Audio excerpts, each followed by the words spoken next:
What the is this? Hunter! God, do I hate this character. So much. Words cannot begin to describe. And I tried. Really, really hard. To give a proper frame of reference, I started the script for this video a couple of days after the episode Any Sport in the Storm aired, and since then I've been adding to it and taking stuff out, learning more background information and quintuple checking previous seasons, episodes and scenes, rewriting the script, and at one point ending up with a sizable document. Oh dear lord. The second season of the Owl House started airing in June 2021, and before it started airing I made a number of videos on the Owl House talking about my perspectives and the political and philosophical undertones of the show.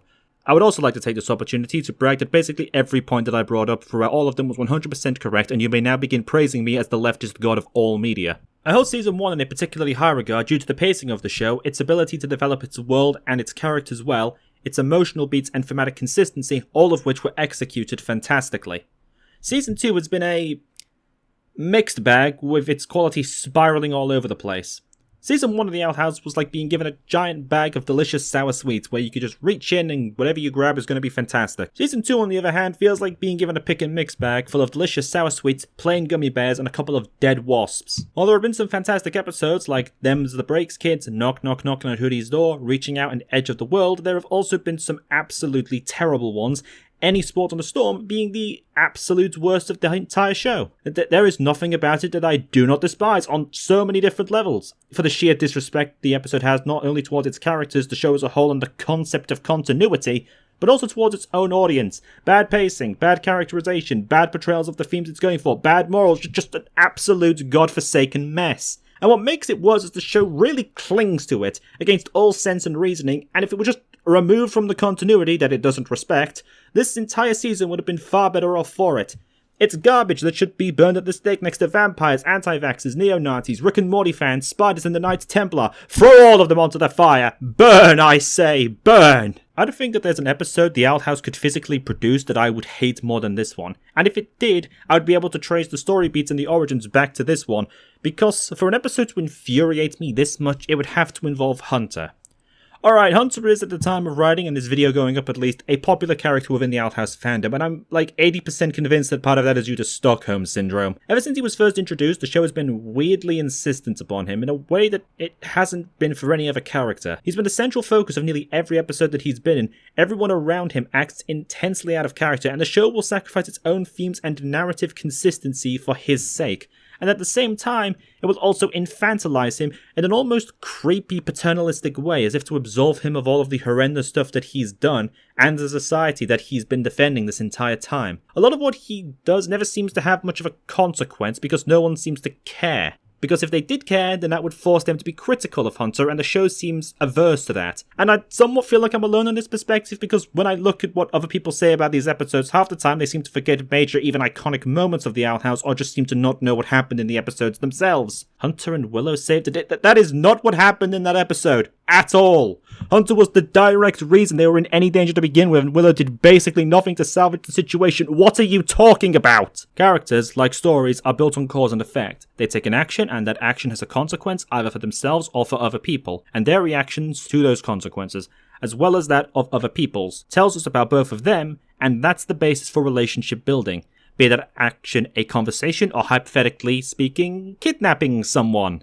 A well-written show will use the history and established character traits of a particular character in order to inform those reactions. If the show is good enough writing, it can pull off basically any relationship or character change that it wants to in a believable way. This is something the Owl House has done before, to exceptional results. When it comes to Hunter and the characters around him, Season 2 seems to have forgotten this step. If they underwent this step, it would mean being critical of Hunter, and again, the show doesn't seem willing to do that. But at the same time, the show will also pull as much attention to him as it is possible to, only to not do anything to develop his character in such a way as to make his shift within the series believable. Again, due to its adamance on not being critical of him. He's an extraordinarily odd character, because if you take him on his own, for the most part in the season, he is not too much of an issue in and of himself. It's more what the show does in order to push his character onto the audience that bothers me early on. And then the last few episodes just really starts swan diving with him, to the point I have to ask, what in the world was going on in the writing room when they were planning out his character arc? If not the direct cause himself, Hunter is the figure through which the declining quality of the Owl House can be seen orbiting. It all surrounds him, from the plot to the characters to the themes. Each one is successively broken in order to service him and his arc, rather than him being written around the themes and the characters around him. Originally, this video was just going to be a refutation of the episode itself, but as more things happened and I looked at the root causes more, this video became longer and more analytical until I ended up with a gargantuan script that was just a complete mess. So instead, this is going to be the first part of a 3-part series I'm dubbing the Hunter Saga. Each video is going to focus on its own thing so that I don't end up mixing topics with one another unless I can control what's happening so they don't spiral out of control. Well, I call this a series. I also need to just yell about the episode and the current state of affairs, and how everything interconnects with everything else, and how nothing exists in a bubble, and if I get visited by social services for screaming at my wall again, they're going to throw me into a padded room. Again. So a video series it is. Consider this to be a form of self-therapy, as much as it is an analysis. This video will be looking at Hunter as he appears in the series, coupled with my issues with him, and why I think he's a bad character that undermines the story of the show, as well as justify all of the extraordinarily bold claims I have made throughout this introduction. It's called a hook, you see. I just want to make that incredibly clear. This video will be talking about Hunter as he appears in the show and the impact that he's had, not the Hunter that the Owl House fandom has decided exists, or the Hunter the creators wanted. This is the Hunter we got, and the impact on the show that he has had. The second video will look explicitly at the corporate side of the Owl House, writing choices, behaviors towards the character, the political world around the season, and the policies at Disney. For those of you who would yell at me that, oh, the season would be good if they didn't have the full 3rd season cancelled. Yes, I know, I agree. I have literally wrote a 20,000 word document over the course of months making that case over and over. I'm gonna get to address that in the next video. Get off my back! And the third video will be something of a synthesis of the two, and also a look at what could have been done with Hunter to make him a vastly superior character to what he is now. Partly to prove that I know what I'm talking about, partly to showcase what exactly we could have had with his character and why just blind acceptance and making excuses for it doesn't improve the show or any future series we may get, and partly, you know, so I can convince myself my degree wasn't a waste of 5 years. This is going to get real messy real fast, so, you know, buckle up. But first, we need to do a quick disclaimer. I need to make it clear that I'm not directing hatred towards the workers who work on the show, the creators, the writers, the animators, all those people. While I have critiques of the show and their decisions, this is not intended to be some sort of personal attack. As far as I can tell, they have been dragged through the ringer making this show and have been screwed over in half a dozen ways, and they have been trying their best. And I kind of feel bad doing this, but I don't do anyone any favors by pretending that these issues don't exist, so, you know, do not harass them. And the same goes towards people who don't share these critiques or perspectives within the Owl House fandom. You think I don't know what goes on deep in the bowels of fandoms? I've been in fandoms from every corner of the globe for longer than the average viewer of this sort of content has been alive. I am well aware of what happens and the kind of infighting that happens in these kinds of places, and causing that is not my goal either. I'm going to get heated, I'm going to get harsh at times, but that doesn't mean that I consider it fair game to just go after people in a fandom without good cause. In fact, I'll just be blunt about it. If you use this video as an excuse to act like a pillock in the fandom, as far as I'm concerned, you're an actively disgusting human being. Just don't be a twat about things is basically all I ask. This video will contain spoilers for the Owl House and will work under the assumption that you've seen the show's first 2 seasons. If you've not seen the show, why are you here? What do you hope to gain from this? I don't understand. On screen should be a list of timestamps for various parts of this video, and you can use them to navigate. Timestamps will also be in the description. Alrighty then, let's move on from the introduction and have a crack on with the analysis, shall we? Characters, character arcs, and character development are all based on cause and effect. People, particularly well-written characters in media, are shaped by their environment that they find themselves in more than anything else, our material conditions, and the things that happen to us to help define who we end up as people. The people who raise us, the media we consume, if we live wealthy or in poverty, that sort of thing. This is why world building tends to be important. It's not usually a good idea to have a character in a piece of media to just be a dick because well, they're just a dick. A favourite example of mine for highlighting this outside of the Owl House is Katsuki Bakugo from My Hero Academia. Bakugo lives in a world of heroes and villains and has an extraordinarily strong superpower. He admires heroes and is a very take-charge kind of kid. He internalizes this and the idea of being a winner, being number one, and being the best from his admiration of heroes, particularly All Might. This leads to him seeing the concept of other people thinking he needs help as an insult because, hey, All Might never needs any help. He also lives in a world which kept on praising him from birth, essentially for doing nothing other than being born with a powerful quirk. This leads to him developing a complex that he's just better than the people around him, which impacts his behaviors when he interacts with people like Izuku, who he is, and we'll put this charitably, a bit of a massive twat to. When he's challenged after entering Hero High School, his conceptions about himself are tested and he gets angry and vicious. At the same time, when he's later captured by villains, he refuses to join them because of the influences he's been exposed to, citing All Might as the reason he wants to be a hero. His refusal to become a villain, even though his personality is much more in line with a villain's, makes sense. His society impacts him and reinforces personality traits that he has, while also instilling him with new ones, which make everything that he does make sense, even when he himself is out of place. I haven't been following My Hero Academia a lot recently because I took a goddamn nosedive in the Overhaul arc, but this way of showing how society impacts people and reinforces and influences personality traits, even in ways you don't expect, is frankly a fantastic method of world building and in showcasing character development. It's what makes Bakugo one of the most well-written characters in My Hero Academia. His growth as a person and as a hero are extenuations of that. His reactions to other people, actions, and reality of being a hero, and growth from his past behaviors in a way that showcases how his belief system changes over time. If you're going to do a character who is morally good but does bad things and grows from them, Bakugo is probably one of the better places to take inspiration from. He's an excellent example of the society he's born into impacting him in a heavy number of ways, and those impacting him and his behavior and belief system. This is something Owl House doesn't really do with Hunter all that much. Hunter is first introduced to the show as a masked figure known as the Golden Guard. Technically, he appeared in the final episode of Season 1, but he was first properly introduced in the first episode of the second season, Separate Tides. And if you'll let me be incredibly contrarian to, well, my own opinion of the character, I really liked him as the Golden Guard. Essentially, he was the right-hand man to Emperor Belos and acted as the leader of the Emperor's Coven, which in and of itself acts as a sort of military/police force/religious cult, which has special privileges, and the only people allowed to use all forms of magic on the Isles, and only accepts the best into its ranks. As the Golden Guard, Hunter had this air of sheer arrogance and bravado about him that felt fitting given his position within the hierarchy of the Isles. He was in charge of the best, so he was the best of the best. While he was very loyal to Belos, he still had this position of authority over essentially everyone else. He pretty much expects basically everyone to fully submit to his authority, and the majority of them do when he's wearing the mask. And when they don't, he gets mad. He even does this to criminals, amusingly enough. Stop!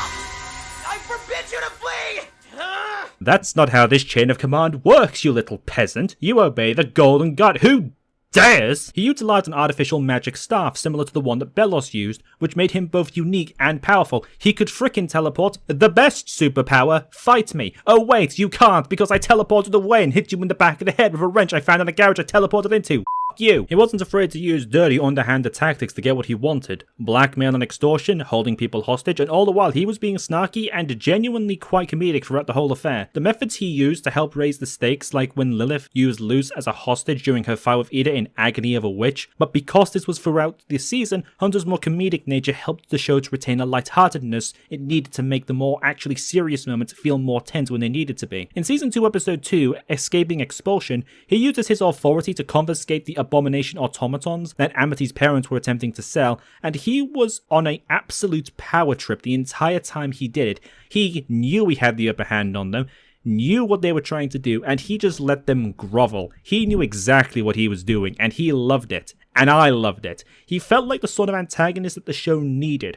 After Amity's full sway towards the Owl House team and Lilith betraying the Emperor, the show needed a new personal antagonist for the crew to fight, and the Golden Guard was perfect for it, and he did it in a very refreshing way. Whereas Lilith and Belos were far more methodical, more measured and deliberate in their actions, with this cold, calculated malice, the Golden Guard was the opposite, an opportunistic, fast-paced, arrogant git who relished his job. As the Emperor's right-hand man, he felt almost like a direct extension of the Emperor himself, but distinct enough that he wasn't just a carbon copy of him. He fit into the series like a glove. Yeah, that doesn't last. Instead, we get a lot of really weird stuff instead.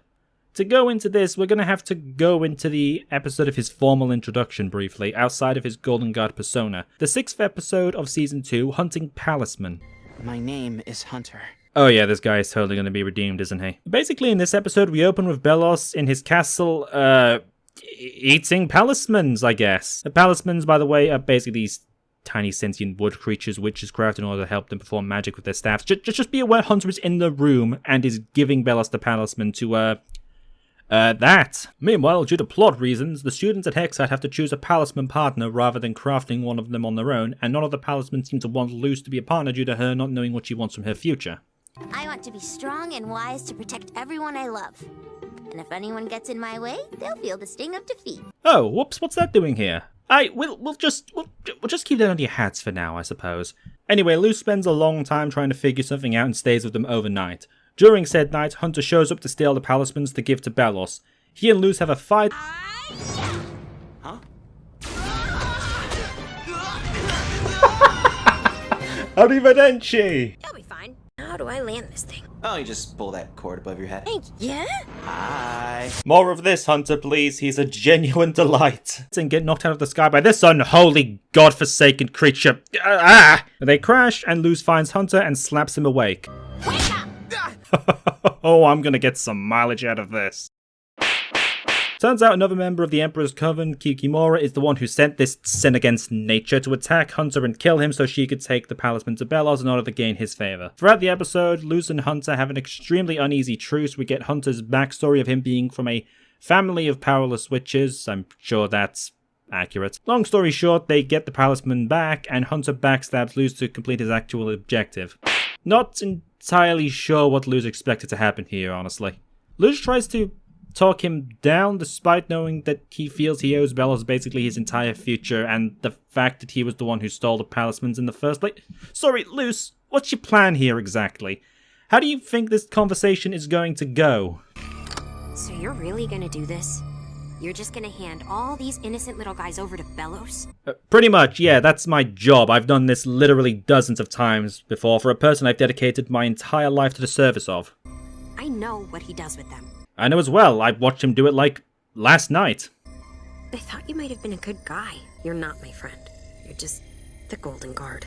I barely even know who the hell you are. But instead of that, or basically anything that makes any kind of sense, Hunter just sorta lowers his weapon and is attacked by Kikimora, conveniently blinded so she doesn't know who she's exactly aiming at. Anyway, Luce gets the hell out of dodge, and one of the palismen that's been following her this entire episode goes and finds Hunter to become his partner. So this episode has a few problems, to put it mildly. Alright, let me get this straight.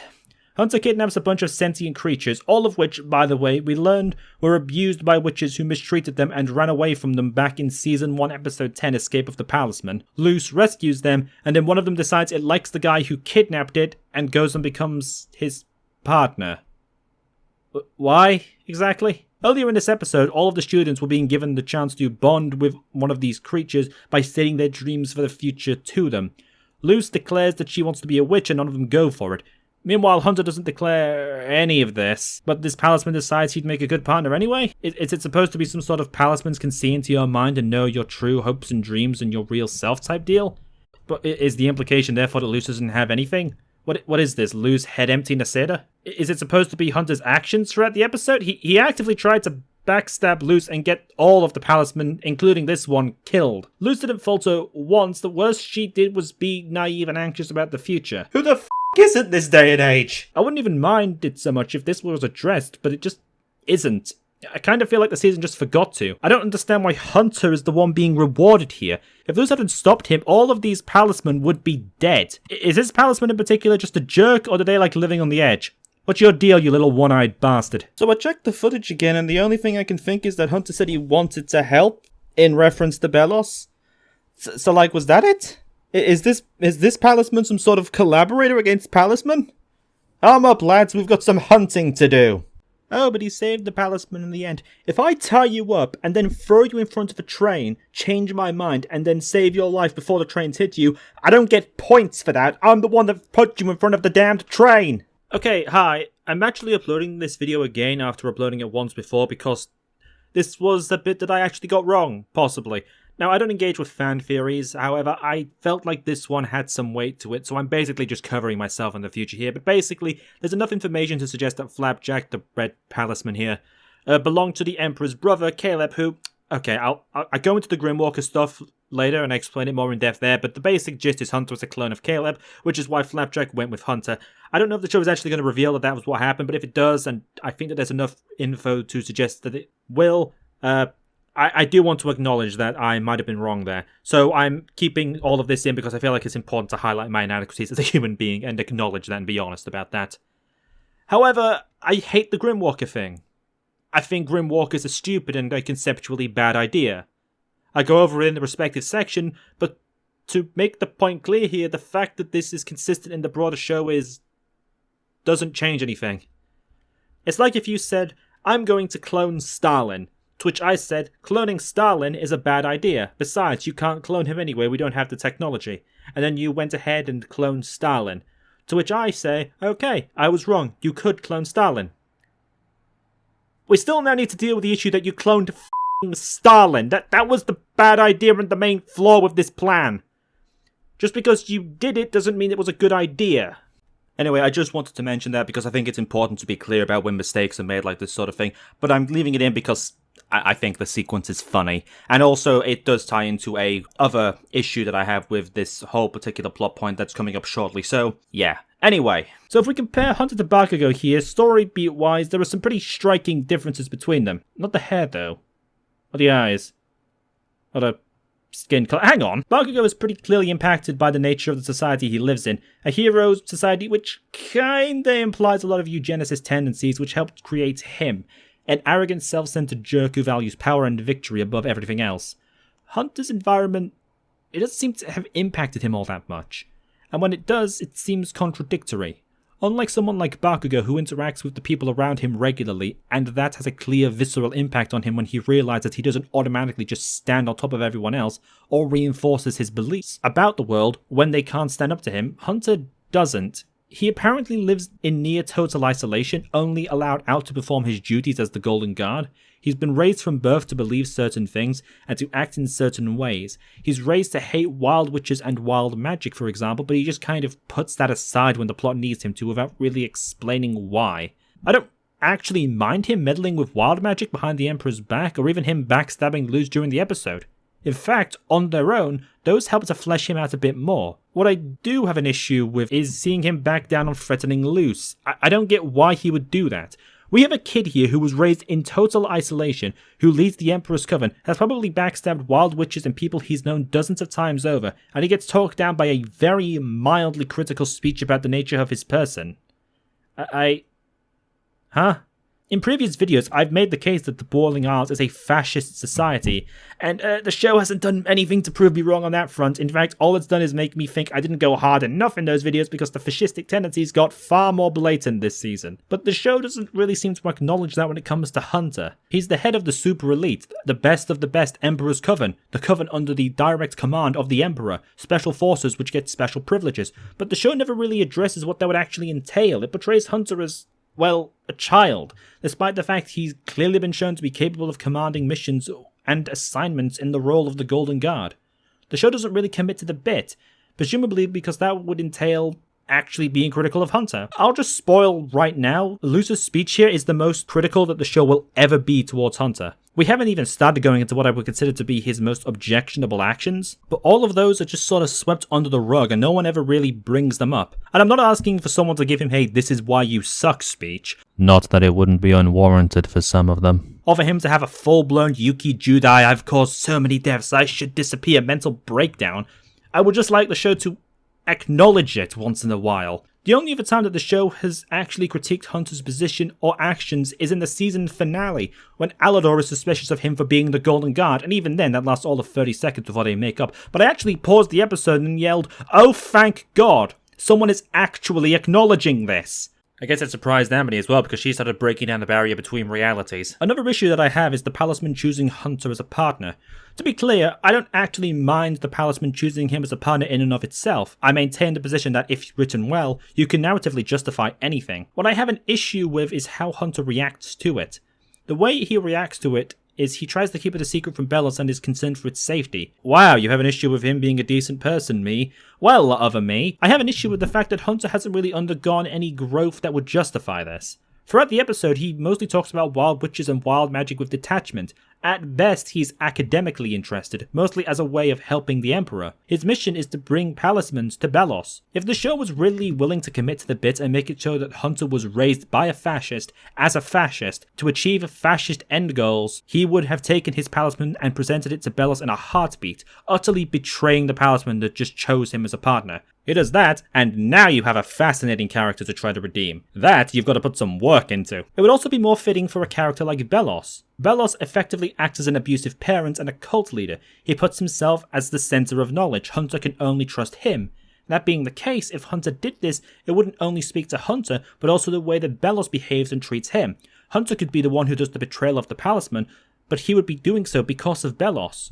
While Hunter would share the blame, the bigger responsibility would still rest with Belos. Like how an authoritarian state might use the police to crack down on protesters, but the blame lies with the leader of that state. But again, the show doesn't want to do that because that would be being critical of Hunter in any way. From a writing standpoint, I find it frustrating. From a storytelling standpoint, I find it infuriating. From a political standpoint, I find it naive and dangerous. If you were to put Luce into the real world and she tried to do half the stuff that she did with Hunter to an actual fascist, she would have been shot 6 times over by now. This all seems like a bit much, doesn't it, me? No, other me, I don't think so. This show has invited the comparison. Some people will no doubt want to remove the political from the equation entirely. Well, the unfortunate reality is you can't, particularly not in the case of the Owl House, because to do so would be to completely obliterate what little character Hunter actually has post-Golden Guard. It'd actually cripple a fair few characters as well. Ida, Rain, Belos, basically all of the Coven heads. Not to mention aspects of the Isle's society that make the show what it is. There being an Emperor, the Emperor's Coven, Coven systems in their entirety. Those aren't exactly apolitical, you know. Politics makes up a big part of the Owl House's world, a big part which Hunter is just apparently unaffected by. The show wants both the aesthetics of fascism and tyranny and the fight against it, but also refuses to acknowledge what tyranny does to people. In a world where Hunter is actually affected by the society around him, he would be an absolute emotionally abused fanatic.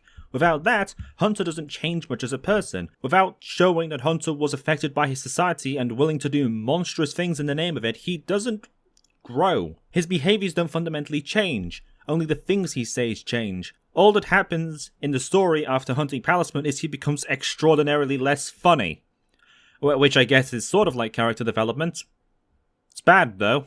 Not taking into account any Sport in a Storm though, because again, oh boy, we'll get to that.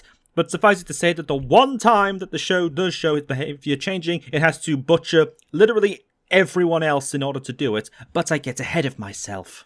The Boiling Isles hasn't changed Hunter as a person all that much, so his interactions with the main cats feel hollow because they haven't done much to sway him against the society he lives in. They're not changing him as a person. He's still basically the same exact person. The only difference is he switches sides when things affect him personally. The society of the Boiling Isles actively mimics authoritarian ones that we see examples of in our world, so I'm going to make the comparison. And I don't even have an issue with the idea of the story trying to bring fascists out of their indoctrination. There is so much good drama and messaging you can do with that. That's one of the reasons why Amity is a popular character in the fandom. It's usually pretty easy to relate to a character who breaks away from the beliefs or abuses of their parents or of those around them. But there are issues with Hunter's arc that Amity's arc doesn't have. One such being their relative positions of power within the Isles. Amity is a student, whereas Hunter is the leader of a fascist religious cult special forces. It's kind of a massive gap in scale and responsibility between the two of them. So Amity didn't need to do as much for me to accept her transformation, and Hunter needed to do a hell of a lot more. Being charitable, I kind of think that this was an issue with having a full season cut. Maybe if we had time for 20 more adventures, but we don't. Oh, I'm gonna get some mileage out of this clip too. I'll go into this a bit more in the second video, but to summarize, I feel like the writers wanted Hunter to have this 2-season long arc where he started to be brought out of his indoctrination bit by bit, and then a full season 3 got canned, so the writers just tried to fit everything that they wanted to fit with him into a single season, and that's caused a lot more issues than they seem to have realized. I don't know how many times we as a society are going to have to learn this lesson, or how many times the characters in the Owl House are going to have to learn this lesson, because none of this or any of Hunter's future actions disqualify him from being immediately trusted by any of the main cast for some reason. But fascists and authoritarians can't be trusted. Now, in real life, people can be reformed and brought into a more liberal or left-leaning ideologies. Sometimes it happens quickly, and sometimes it happens over years. Hell, this happened to me, so that may be why I'm hammering on this point. In media, you tend to need to show this transformation over time. That's called character development. And given the scale that Hunter was operating on, right hand to the Emperor himself, leader of the Emperor's Coven, the things he does to the main cast specifically, he needed far more character development to make this switch from one side to the other work. Another character who was a good example of this is Zuko from Avatar The Last Airbender. He had an antagonist to protagonist role, but his switch doesn't come all at once. Over the course of a long number of episodes, he showed character traits of honor and decency even when he was explicitly an antagonist, initially mostly towards the soldiers that were under his command, or his uncle Iroh, or towards civilians that he ran into during his journeys. Oh, and there are also times where Zuko was brought face to face with the reality of the Fire Nation's invasions, would help make his choices to stay with the Fire Nation and then fight against the Fire Nation more meaningful. His shift took place over the course of a long time, and during those moments where the seeds of redemption are placed, he was still an active opponent of the main cast. There were even times when the main cast would offer their hand to him, and he swatted it away. He would betray them because he still believed in the indoctrinated values of his society. And when he tried to join the good guys, you know what happened? They didn't trust him. They had a long list of very valid reasons why they didn't trust him or want him anywhere near them. And also, they were fighting against a threat that he helped create, remember that? He had to prove that he could actually be trusted before they accepted him, and even then it took them a while to actually believe that he really had changed. Katara in particular, not believing him for a second. It took a long time before she was willing to trust him, and the show portrays that as a character flaw, but it doesn't say that she was wrong for feeling that way either. Man, Katara and Zuko's relationship was so good. I wonder why I highlighted them specifically. A similar thing feels like it was tried here. Heck, Zuko and Hunter are very similar characters, but Hunter simply doesn't have enough time to work like Zuko did. But instead of writing around that fact, changing parts of the story, the character, or developing him in a way that made sense, the writers just threw everything that they had with him into the second season and hoped no one would notice. Unfortunately, I exist. You can't get this past me! If the writers knew that they weren't going to get 20 more adventures, they should have rewritten him so that he doesn't come across the way that he does. As it stands, he just kind of wanders about the place and people just seem to forget all the horrific stuff he's done, and everyone is just okay with it. This actually starts an incredibly weird tendency within the show, where Hunter is the direct cause for every problem of the episode that he's in. He's rewarded for it by the end, and he's portrayed as a good guy for it, and it just never gets addressed. Hunter is portrayed in a very strange way throughout the entire season, to be honest. He's intended to be a direct parallel to both Luce and Amity, mostly Amity, in a number of ways. From Luce, we have him being incapable of doing magic, directionless, and wanting to help those he feels he owes everything to. His standing position is almost a direct mirror to Luce's as well. She is a human who can't do magic, he's a witch who can't do magic. She lives in a hut with an outlaw, in a loving environment. He lives with the Emperor himself in a hostile one. From Amity, we have a higher class upbringing, general isolation, pressures put on them based on the expectations of those around them, and an antagonist to goody arc. The show actually calls attention to it in the episode Eclipse Lake, where Hunter basically does a "we're not so different, you and I" speech. The show seems to want Hunter to be Amity 2.0, and this becomes a slightly small, massive, enormous problem when you recall how the Owl House had previously established its characters, particularly Amity. When the show first introduced Amity, she was not a good person, not in the slightest. In fact, in her first episode, she was utterly unambiguously in the wrong. She was portrayed to be an outright bully with a massive ego who was willing to let Luce get dissected. Yeah, does anyone else remember that time Amity nearly got Luce disemboweled? And so began a beautiful romance. Except not really, because that would have been really freaking stupid, wouldn't it? You can't just go from vivisection to romance, you've got to put the work in to get there. It might be a little bit weird or hard to imagine for people who watched the entire show in one sitting and not episode to episode as they came out, but I did, and let me tell you, Amity's reformation was not a foregone conclusion by any means. It took a while before it became apparent what was happening. She spent a few episodes just kind of being a terrible person, and the show didn't shy away from that fact at all. Luce didn't like her, Willow seemed basically traumatized by her friendship with Amity, deteriorating the way that it did, and Gus, well, Gus was also there. He didn't really do much in Season 1, but he's friends with Willow and not Amity, so I think we can assume a few things. It's also worth mentioning the way in which Amity's development is framed throughout the show. In the first episode, she's a star pupil, a fact she takes pride in. When next we see her, she's in a coven fight with Luce, in which her mentor, who is Lilith amusingly enough, cheats in, and this affects Amity. The follow-through here is clear. Amity values her strength and her own ability, and Lilith undermining that is something that bothers her and makes her lash out at Luce when Luce tries to comfort her. This lets them talk more, and it becomes more understandable why Luce would want to check on Amity in the future. There are reasons for this that are consistent with both characters. Luce also doesn't know about Willow and Amity's previous friendship or the sheer impact that it had on Willow. If she did, it might have made less sense for her to approach Amity or really care on that much. But she doesn't, so there she goes. Later on, she learns that they used to be friends, but that's it because Willow doesn't talk about it or elaborate on it. By the time Luce has a full understanding of the situation in understanding Willow, she already knows Amity well enough to know that she isn't just a wholly horrible person. It makes sense that she doesn't just decide Amity is terrible and actually wants to help, because she sees both Amity and Willow as friends whom she wants to get along with one another. It also helps that she sees exactly why Amity cut ties with Willow, a fact I'm sure won't come up later on. None of the development Amity's character underwent was foreshadowed, it was built up. Every step in her and Luce's relationship makes sense based on the information that both characters have at any one time, and helps to further develop them as characters simultaneously. Simultaneously? Who cares? English is a terrible language. Amity starts to appreciate Luce due to her being upfront and honest with her, not making fun of her fondness for Azura books, and her attempts to make things right when she screws up. Luce goes after Amity in convention because she's good-natured, and well, aside from the whole vivisection thing, Amity hasn't really done all that much bad stuff to Luce. She doesn't really know much about her. Luce's outgoing and slightly naive nature didn't really interfere with anything then because the stakes were far, far lower. Amity is an, say, example off the top of my head, the right-hand man of the Emperor himself. She's a student at Hexside, there isn't exactly as much baggage to deal with in terms of sheer scale.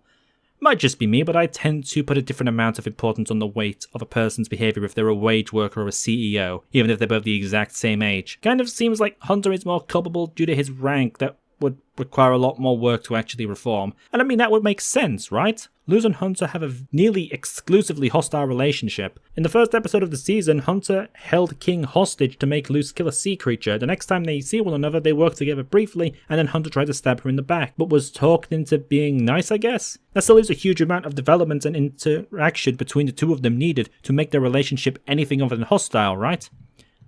Well, the show certainly doesn't seem to think so, because Luce and Hunter don't interact again until episode Hollow Mind, 10 episodes later. I didn't even realize that they literally didn't interact in those 10 episodes until I was doing the research for this video. What the? Well, no, I tell a lie. They texted one another briefly in the episode Reaching Out 2 episodes before, because the events of Any Sport in the Storm, and oh, trust me, I haven't forgotten about that, but the groundwork must be established first. This'll certainly come up then. Anyway, Hollow Mind feels like it's supposed to be the culmination of a relationship that doesn't exist. The absolute strangest part of this episode is that during a bunch of revelations, Luce offers Hunter a place to stay at the Owl House. Again, despite the fact that the last 2 times she met the guy, he held her friend hostage and backstabbed her respectively.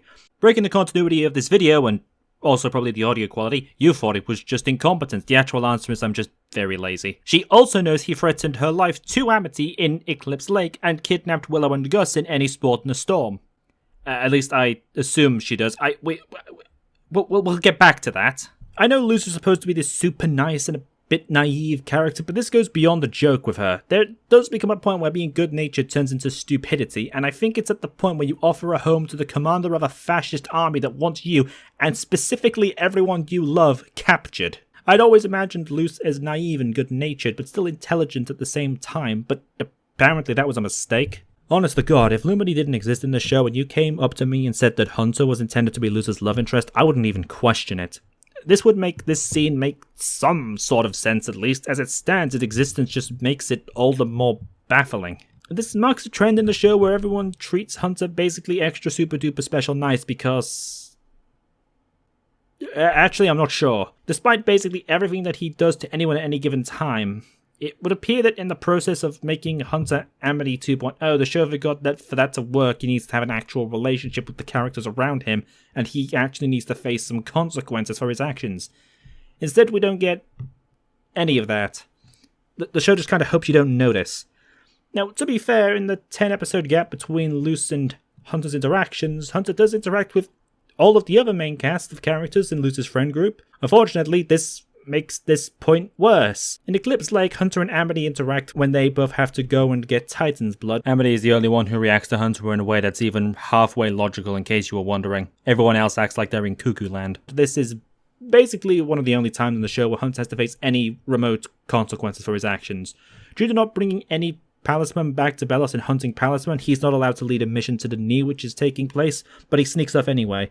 Anyway, Luz is sick in this episode, which is why Amity goes in her place. Long story short, Amity and Hunter team up to get the Titan's blood, but there isn't any. Hunter starts digging his own grave. I guess this is how they're going to try to make me like him. He is sad. I am also sad. Wow, this is almost as good as him being actually well written. Seriously though, this felt like the show was actually trying to guilt me into liking him. It was very strange. He wasn't desperately digging to find Titan's blood, something that would make sense. He was digging his own grave. Does that not strike anyone else as a bit manipulative? Amity offers Hunter a hand of friendship, and he immediately betrays her for the key to the human realm that Amity has on her person. They fight, reach a standstill, and then Hunter decides to threaten Luz's life in order to get Amity to give him the key. Which works, but Amity breaks the key in the process. Good job, girl. Anyway, Hunter suffers zero consequences for any of this. Literally none. This is never brought up again. Well, no. It is once. It's revealed that Belos snapped to him in the episode Hollow Mind. So, let's talk about Hollow Mind, shall we?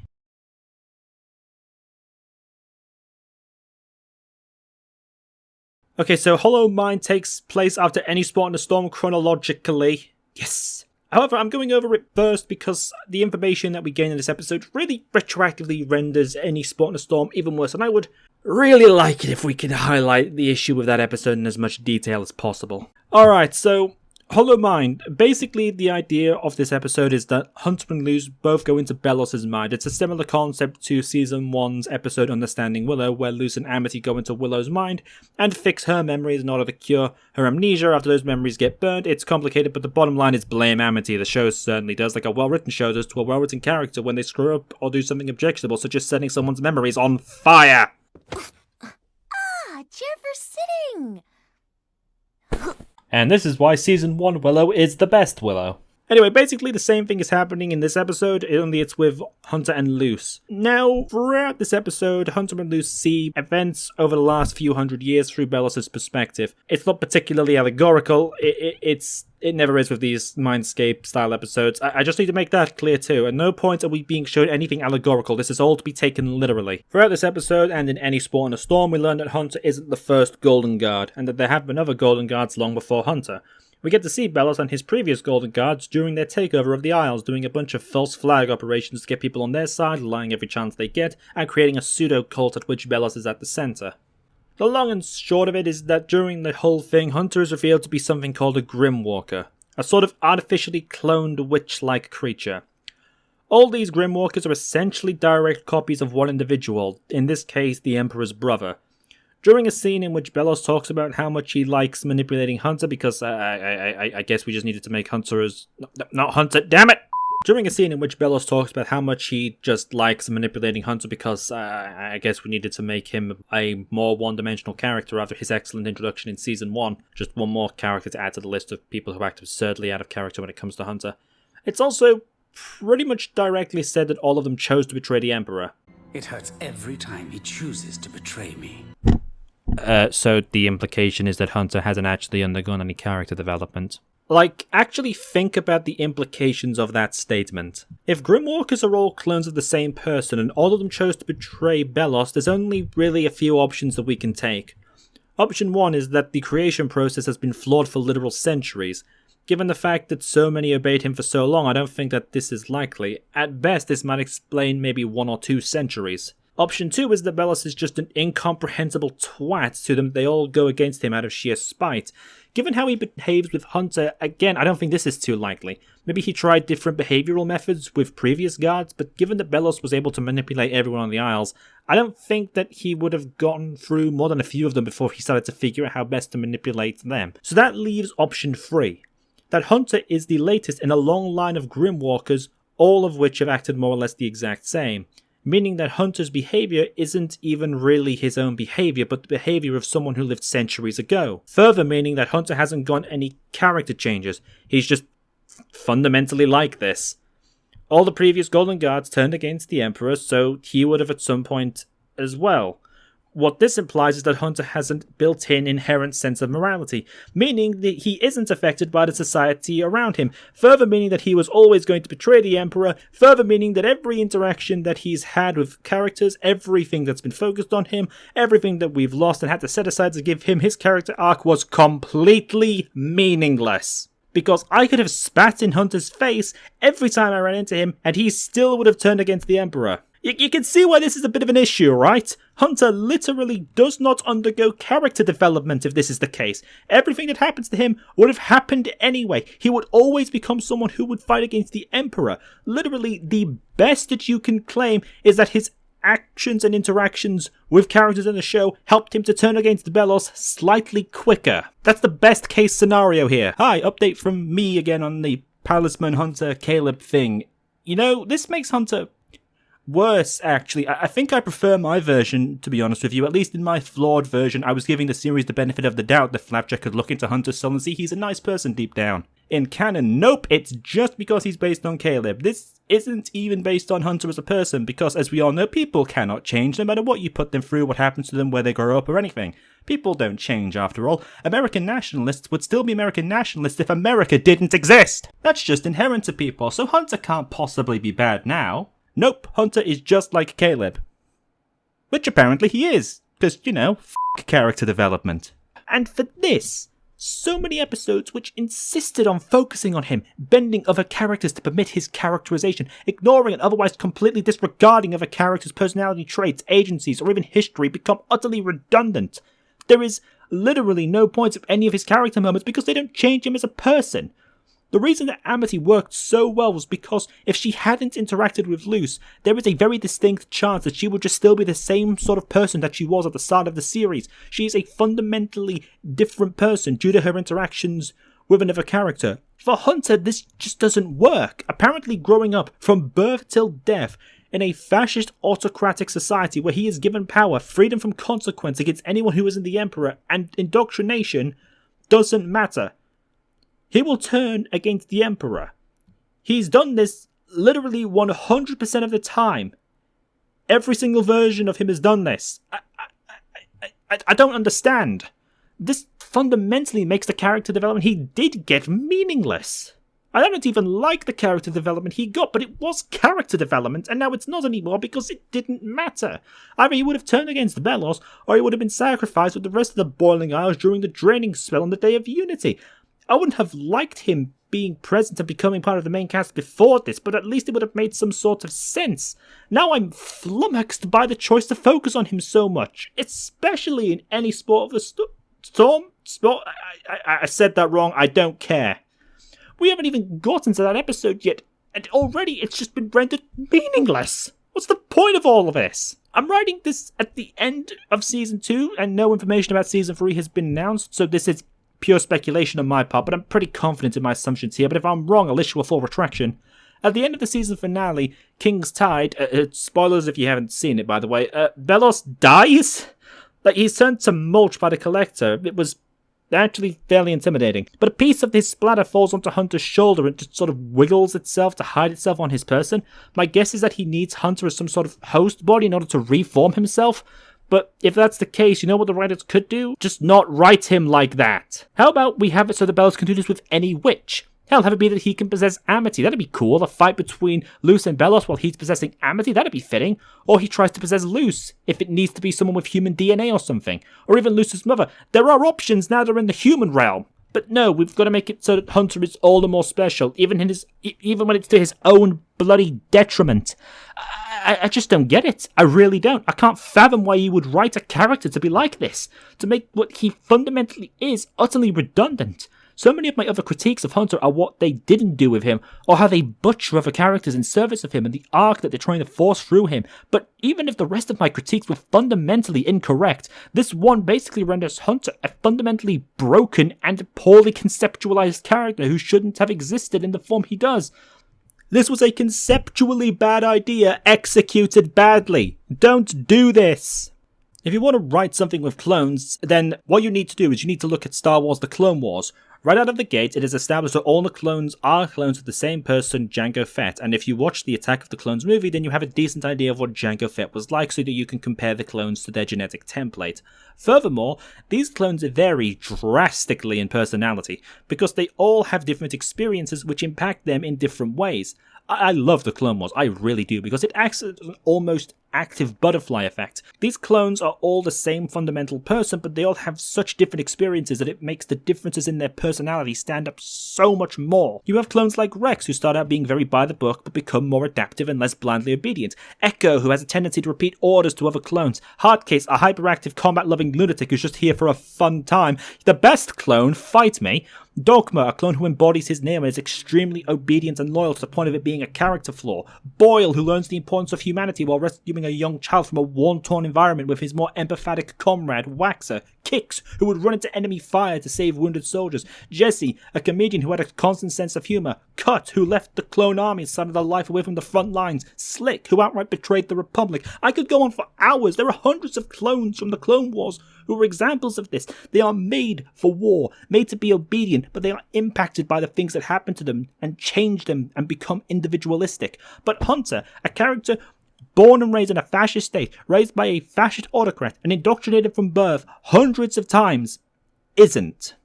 Am I to just believe he's just this inherently good person? The way that he was raised just didn't impact him in any way? That he can live like this, be told all of these things day in and day out, have it drilled into him in such a way that it would wear down the mental barriers of even adults without impacting the kind of person that he would end up becoming? Because that's what I'm being told is the case. Nothing that happens to him matters. Not his upbringing, not his ideology, not the people he interacts with throughout the series. Nothing matters with his character. This isn't a redemption arc. That's what people call it, but that's not what this is. A redemption arc requires a, arc. Something which I'm being told he doesn't have or need because he'd be here anyway. People make comparison shots like, how are these the same character? Gee, I don't know, probably the same way the other 400 Golden Guards ended up being the same person. Am I the only one who's been paying attention here? His big moment of going against the Bellows means nothing. He's done it 100 times before, and he would have done it 100 times more without anyone's help. Helping him didn't save him in the slightest. It's not a triumph, this was apparently an inevitable consequence, inevitable as a sunrise. You could have given this role to Amity against either of her parents and it would have meant more. If you wanted to keep this Grimwalker thing for some godforsaken reason, have it be so that Hunter was the only Grimwalker who turned on Bellows, and that all the others died in the line of duty fanatically loyal to him. Make it mean something? Not make it so that Hunter is just following the pattern. He's not making a choice here, he's just following apparently innate tendencies. Why does he have to not only be good, but so good that his goodness transcends his own individual mortality? If Hunter was the only good Grimwalker, that might also explain why Flapjack didn't just go to the other Golden Guards that died, because they were evil. Did Flapjack just not know? He seems able to communicate with Hunter. You would have thought that he would have asked about it. The more the future me thinks about this, the more I'm starting to think I gave this plotline too much credit the first time around. I feel like I'm watching the Detroit Become Human, kind of robot love a human child plotline twist where the child is actually a robot and it totally undermines the themes of the story. This really could have been avoided if the show just didn't make Hunter an apparent beacon of inherent morality. It makes every moment that's supposed to show Hunter's character development ring fucking hollow. Hollow-minded, if you will. I'll go now. Except no, I won't, because we're finally at the absolute nadir of this.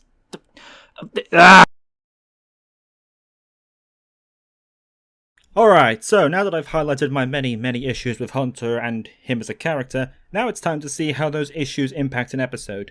The biggest case of this, the one that inspired this video to begin with, and the one that makes me want to fly over to America, find the lead writer, put my hands on their shoulder, not put my hands on their shoulders, that would be assault, but firmly ask what the hell was that? And that is Any Sport on a Storm. Earlier I said that Season 2 was like a pick and mix bag filled with a couple of dead wasps in it. Any Sport in the Storm is like if one of those wasps was still alive, but was also venomous. Now, as much as I'd love to jump right in and tear this episode to shreds, we're still not fully done yet setting the groundwork. Because to fully appreciate how bad this episode is, and the problems with Hunter and how he impacts the series, we first need to establish Willow's character as well. So, a quick diversion as we recall Willow's character.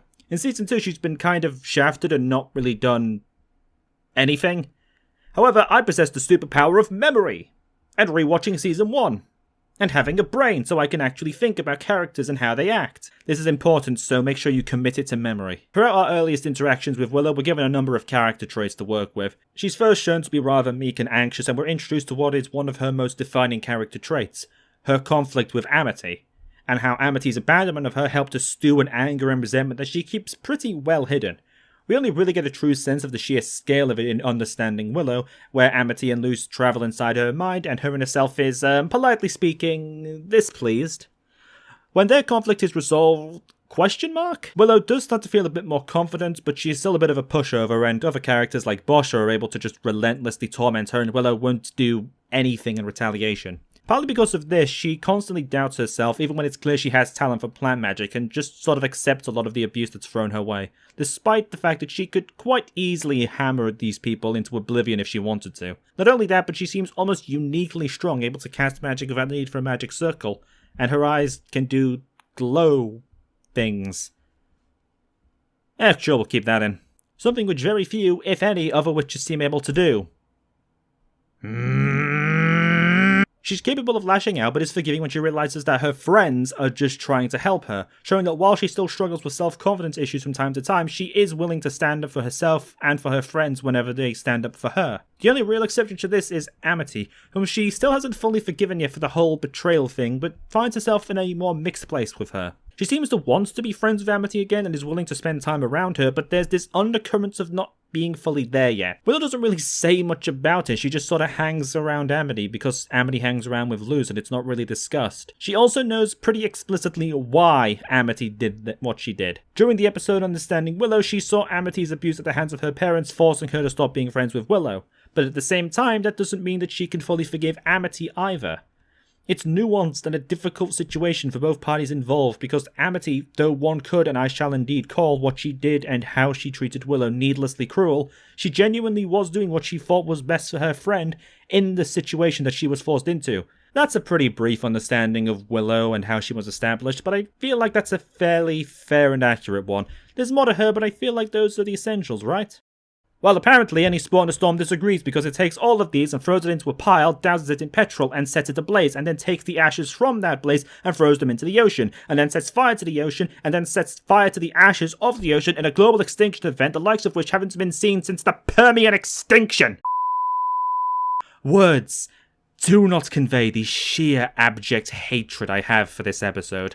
This is an episode that actively punishes you if you have been paying attention to the story or the characters. In fact, it flat out insults you if you have been.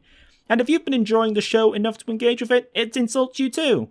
We'll go over the B-plot real quick. This is a complete diversion, I know, but I can't fit this in anywhere else, and I don't know where I'm going to if I don't do it now, and this episode is holistically bad, and oh boy do I want to scream about it! Okay, so the B-plot is crap. It's basically a meta...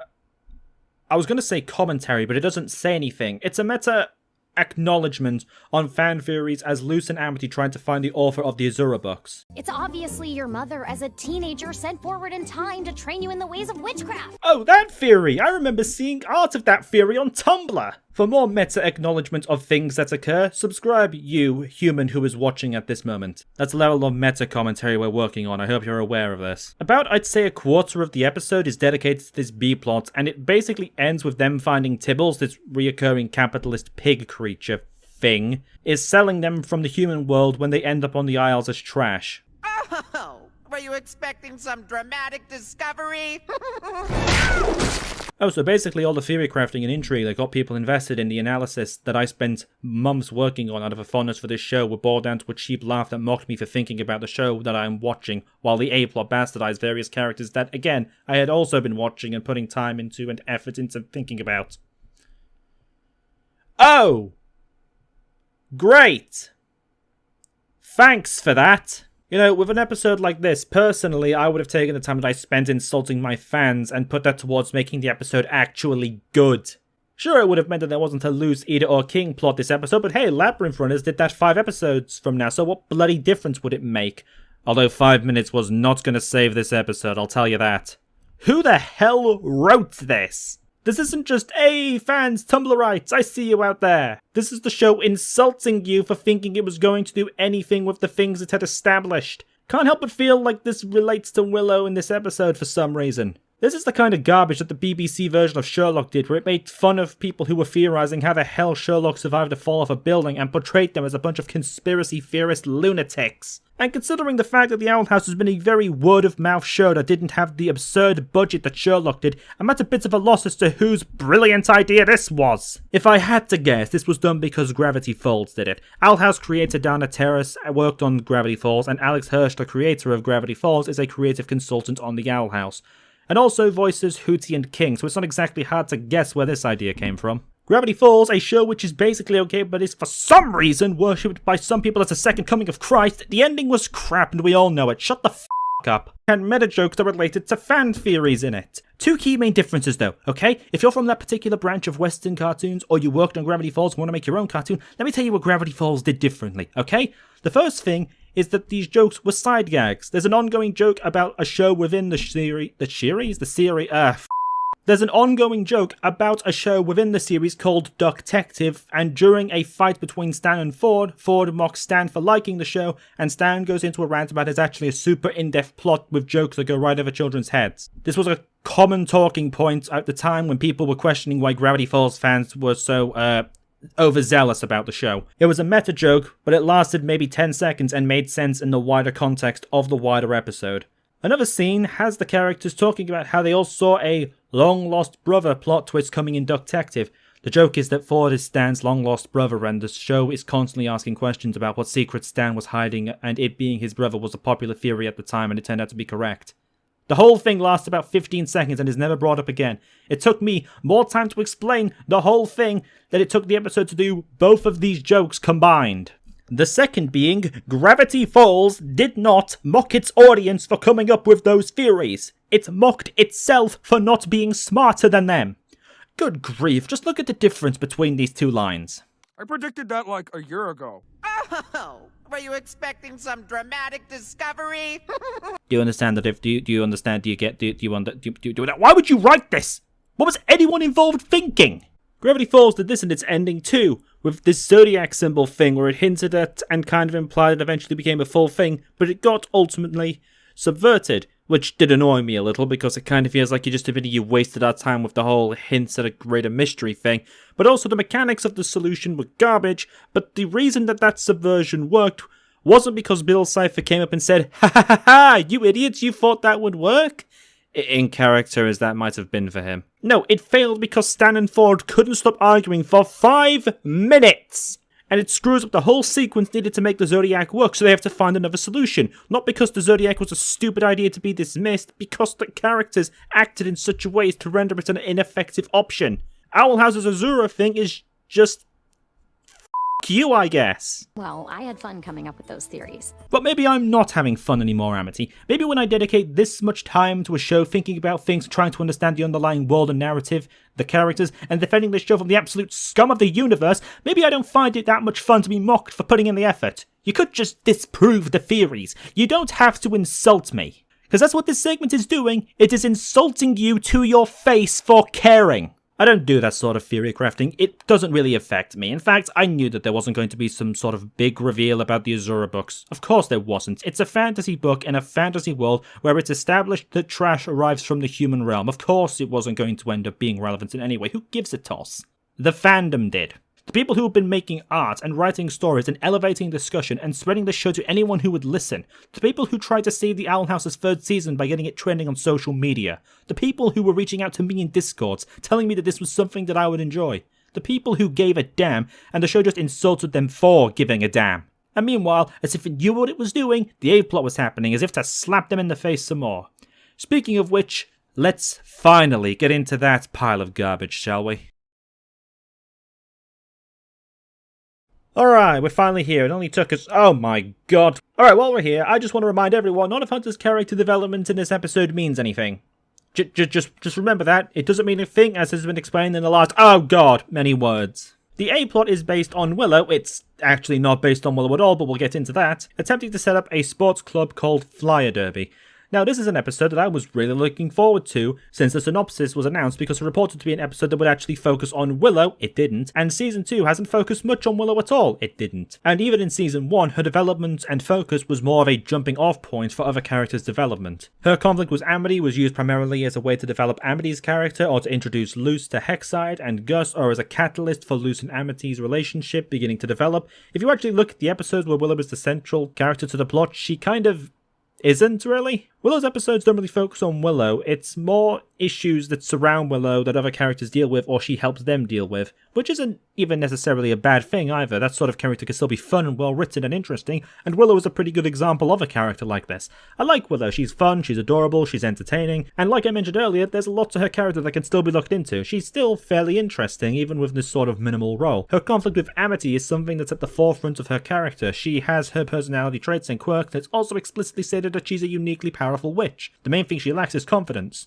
Wasn't as established that she was as into sports, though. I mean, it would have been nice if we had 20 more adventures to establish that, because the last time we saw her, she didn't seem to really like Grudgeby all that much, so I sort of just assumed she didn't like sports. I mean, there's a Fly Derby poster in her room. It's not really the same thing as foreshadowing it, because Fly Derby could have been the name of a band for all we know at the time, and a B-plot just got done insulting us for thinking the background details were going to matter, but you know what, I'll bloody take it! At the same time, Hunter tasks himself with recruiting new members into the Emperor's Coven in order to get the respect of the other Coven leaders, a task he's given by another Coven leader called Darius. We'll get to him shortly. Anyway, to accomplish this task, Hunter goes to Hexside and tries to pose as a student. During his trip here, Willow recruits him into the Fly Derby team, which she set up with Gus, Viney, and Skara. And at one point or another, we've all been misjudged. Hold up, when did this happen with Skara? Wait, no, seriously, when did this happen with Skara? When did anything happen with Skara? Gus and Viney, I kinda get. Gus was picked on alongside Willow before the show even started, and Viney was given a lot of grief for trying to multi-track, but when the hell did Skara get underestimated exactly? Is it because Boscher has been kind of crappy to her every so often? I don't think that's underestimating her, I think that's just abuse. Well, whatever. Now that I think about it, this setup has a ton of potential. An episode which focuses around Willow building up a team of players is a fantastic setup. An episode where we get to see Willow's growing confidence manifest itself in her leading a team could be great. We never see her do that. Skara could be very interesting too. Willow and Skara running the plant and bard tracks respectively, and there's this whole idea of music being beneficial to plant growth, not to mention the character dynamics that come from Skara having been part of a group that tormented Willow in the recent past, but Willow seems okay with her now for some reason. There's a lot of character potential that could be used to explore Willow in depth and add a lot of personality to Skara. Maybe it's a narration on why Skara is here at all and why Willow is okay with her being here. Hell, this is the Owl House. This could even be the spark to some sort of friendship, or no, none of this happens at all. Oh. Well, okay then. Viney. Viney's gotten a lot of grief for multi-tracking. This is a major aspect of this world that mixing magic is seen as some sort of abomination against the will of the Titan, a godlike being in Boiling Isles mythos. But Viney is multi-tracking in spite of that. That echoes a lot of Willow's earlier characterization, since she tried to fit herself into a track she didn't like and wasn't comfortable in, and now she's trying to establish herself in a new field that she's not really shown to be in all that much. Maybe this could be the start of some sort of mentor-pupil relationship between really nothing there either. Really? I thought multi-tracking was against the will of the Titan. Wouldn't more people... Okay. Alright then, Gus. I mean, we know Gus, but we don't really know much about how he and Willow first met or why they're friends at all. Maybe this could look at the... Seriously? We're really focusing on Hunter here. He's the least interesting character for Willow to focus on by far, and I know plenty about him already. I've been told more about him in 5 episodes than I've been told about Willow in 2 bloody seasons. I want to know about Willow! So, still think we're pathetic? Man, it doesn't take much to convince Hunter he's wrong, does it? It's almost like he probably shouldn't be in charge of one of the most powerful covens on the Isles. Maybe Darius had a point. It's not like fascist states are well known for giving power to individuals based on ideological vigor as opposed to actual competence, but I guess Belos also needed to be an idiot too. Actually, that's a bloody good point I just realised while making this bit. If all the Grimwalkers always betray him, why does he keep putting them into this position of power? Just keep them in a vat or something. Why? Well, fine, okay, whatever. Maybe we can still get some interesting interactions out of this. They do a bunch of training and then they have to play a game against the Hexside teacher who doesn't want the club to exist because of plot reasons, and they end up winning. Woohoo! It should be noted that this episode feels very rushed. Like it was supposed to be a 2-parter, one which would focus on Willow actually building up the team, recruiting new members and the likes, during which we'd get some Willow and Hunter interactions to build up their dynamic and Willow's trust in him, and culminate in the match. In the actual episode, they're doing this before we're even halfway through the episode. Hunter goes from hating everyone involved to liking them in about 5 minutes. It's weird. I don't know, maybe if we had 20 more adventures. it wouldn't feel like such an issue, but okay. Might even explain why Scar is here too. Anyway, they win, whereupon Hunter delivers the wonderful news that they'll all get to keep playing the game on their one day off. As a part of the Emperor's Coven. Okay, when you write this, when you have this expression on Hunter's face, when you've built up his character in the way that you have in previous episodes, you need to stop, because you have hit writing gold here. It is established throughout the season at this point that Hunter has been practically raised by the Emperor and is thoroughly loyal to him and the goal that he's working towards.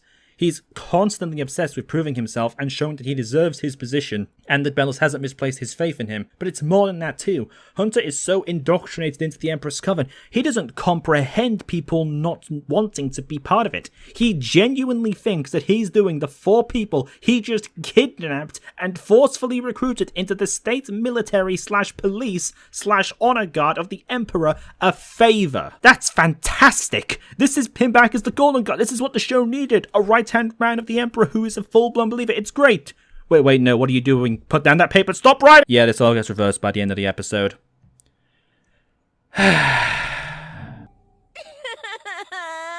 Yeah, me too, Skara, me too. Did you really have to punch Steve, Skara? I get it. A-cab, Skara, nice one. Best part of the episode, but you know what? I like this one. They're mine now. Okay. Now we have to talk about the sequence. A set of scenes so mind-bogglingly dumb that everything that came before this could have, theoretically, made a good episode still. But this series of events is the moment I realized I was watching a pile of absolute garbage, and it took a fucking nosedive into the Mariana Trench. It is so bad that when I rewatched it in preparation for publishing this video, I realized that it was much worse than I remembered. So I made the bit you're now watching, because it highlights everything wrong with Hunter. And we're going to line by line this, because f*** you. I had to suffer through this, so you're going to have to as well. Okay, so they're all in a jail cell, and Hunter is going on and on about how he doesn't understand why they're not happy to be joining the Emperor's Coven. You're joining the best coven there is.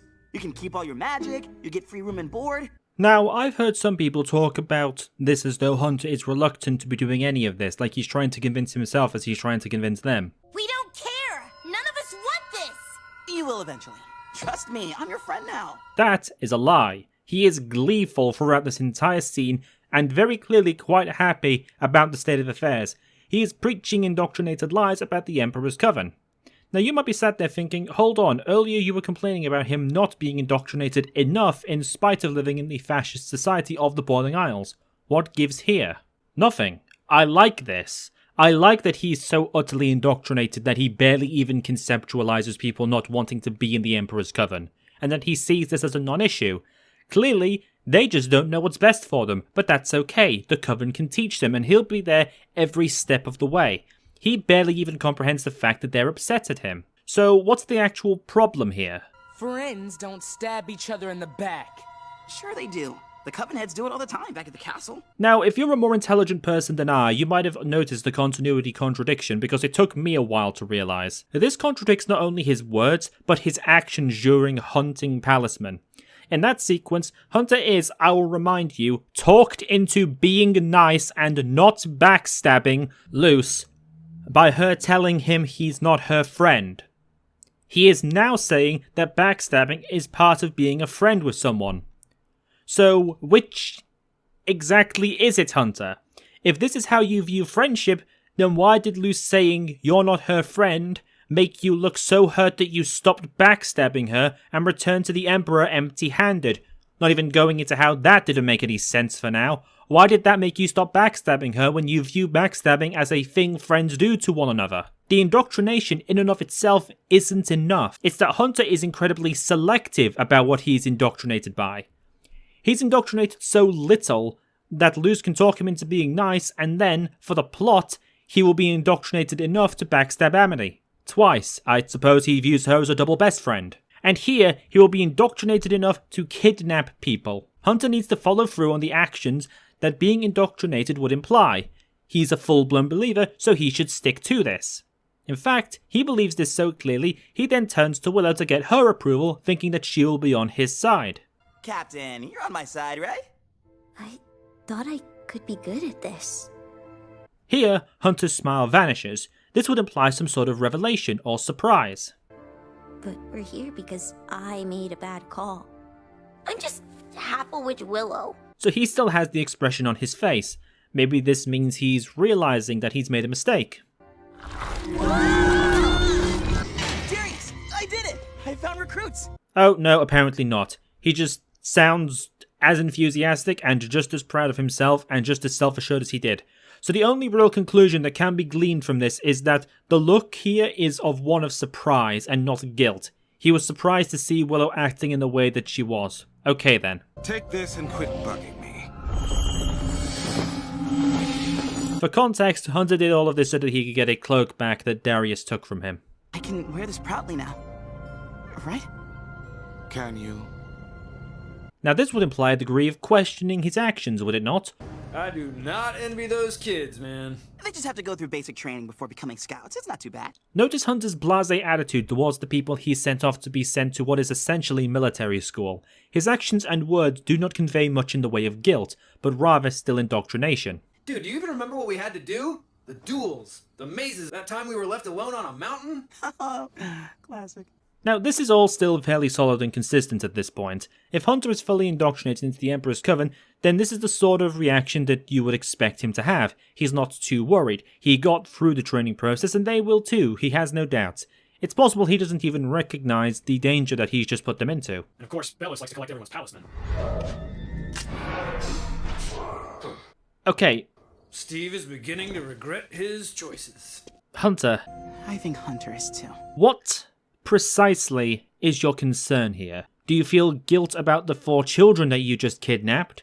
Or do you feel guilt about the talisman you just sent away to almost certainly be eaten? Because this scene implies to me that your main concern is the talisman, and you know, if that is your main concern, that's fair enough.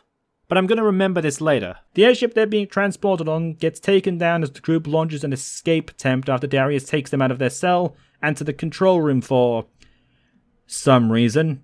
It's not actually specified, but this is making less and less sense as time goes on. So they crash the ship.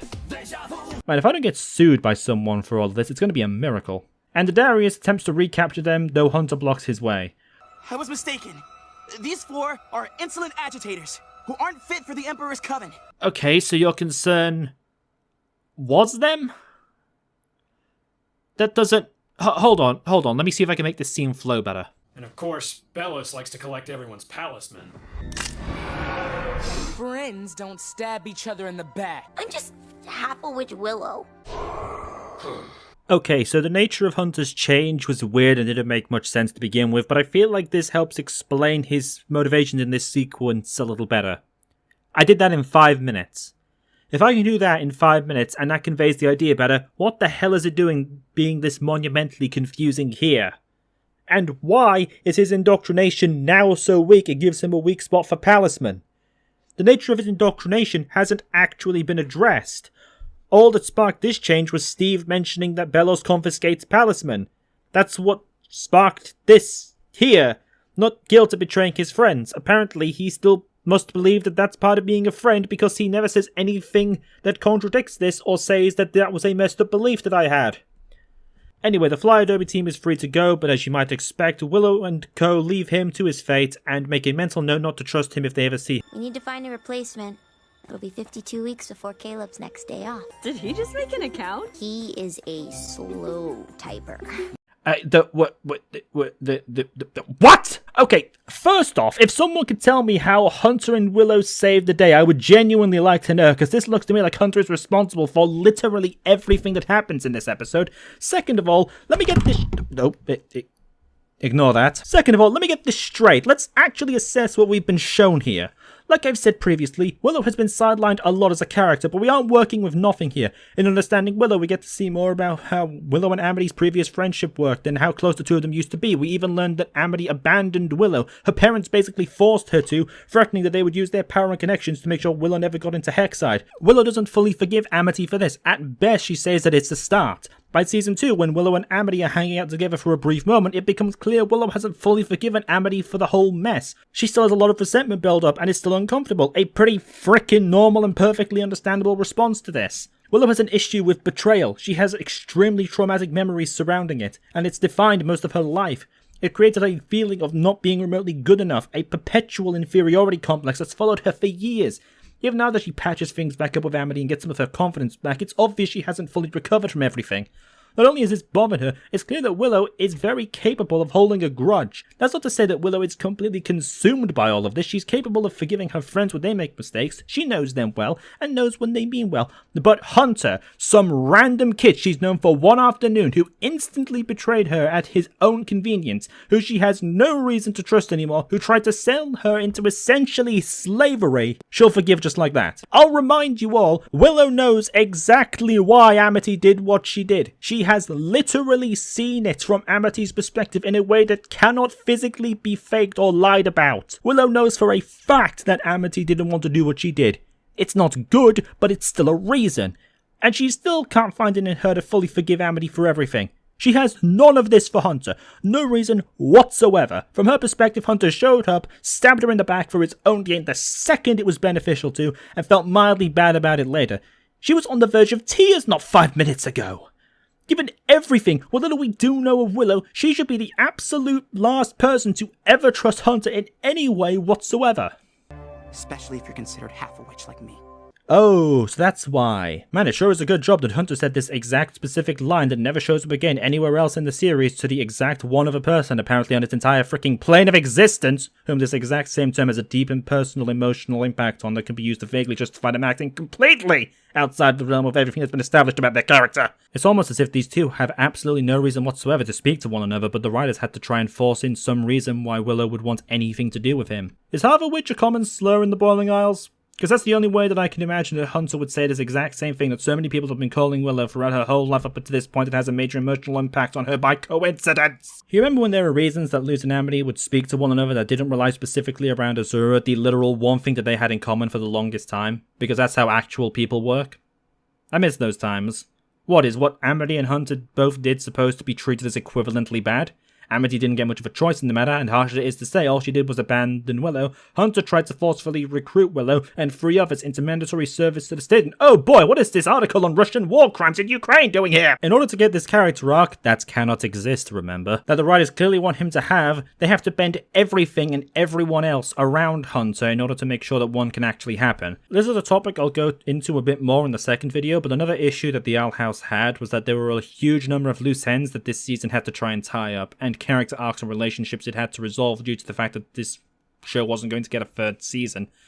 So it had to sort of jump from plot point to plot point. I mean, for God's sake, Ida's father is implied to be this huge impactful figure in Ida's life. He shows up exactly 1 episode for about 3 minutes, is never brought up again, and that's it. That's your lot. I mentioned it before, but Hunter in particular is an example of a character who I have a feeling had a whole 2-season arc that had to be condensed down into 1 season, and the writers refused to change or adapt anything about it too much in order to make him fit with the 1-season arc he was going to get. He's never just sort of there, with a few minor additions to his character or personality put into place for us to develop a more well-rounded picture of him. The entire purpose of nearly every episode he appears in is dedicated almost entirely to his character, or setting up events in such a way that his character is a pivotal figure in the events of said episode, at the expense of the plot, the story trends they're trying to wrap up, the character development or relationships of everyone else, to focus on Hunter in particular. And to do it, every character in the series acts extremely out of character when it comes to Hunter specifically. On his own, he's not too much of a problem, but it's what he does to every other character in the show and how they break all conventions of the characters to accommodate him, which really bothers me. Speaking of which,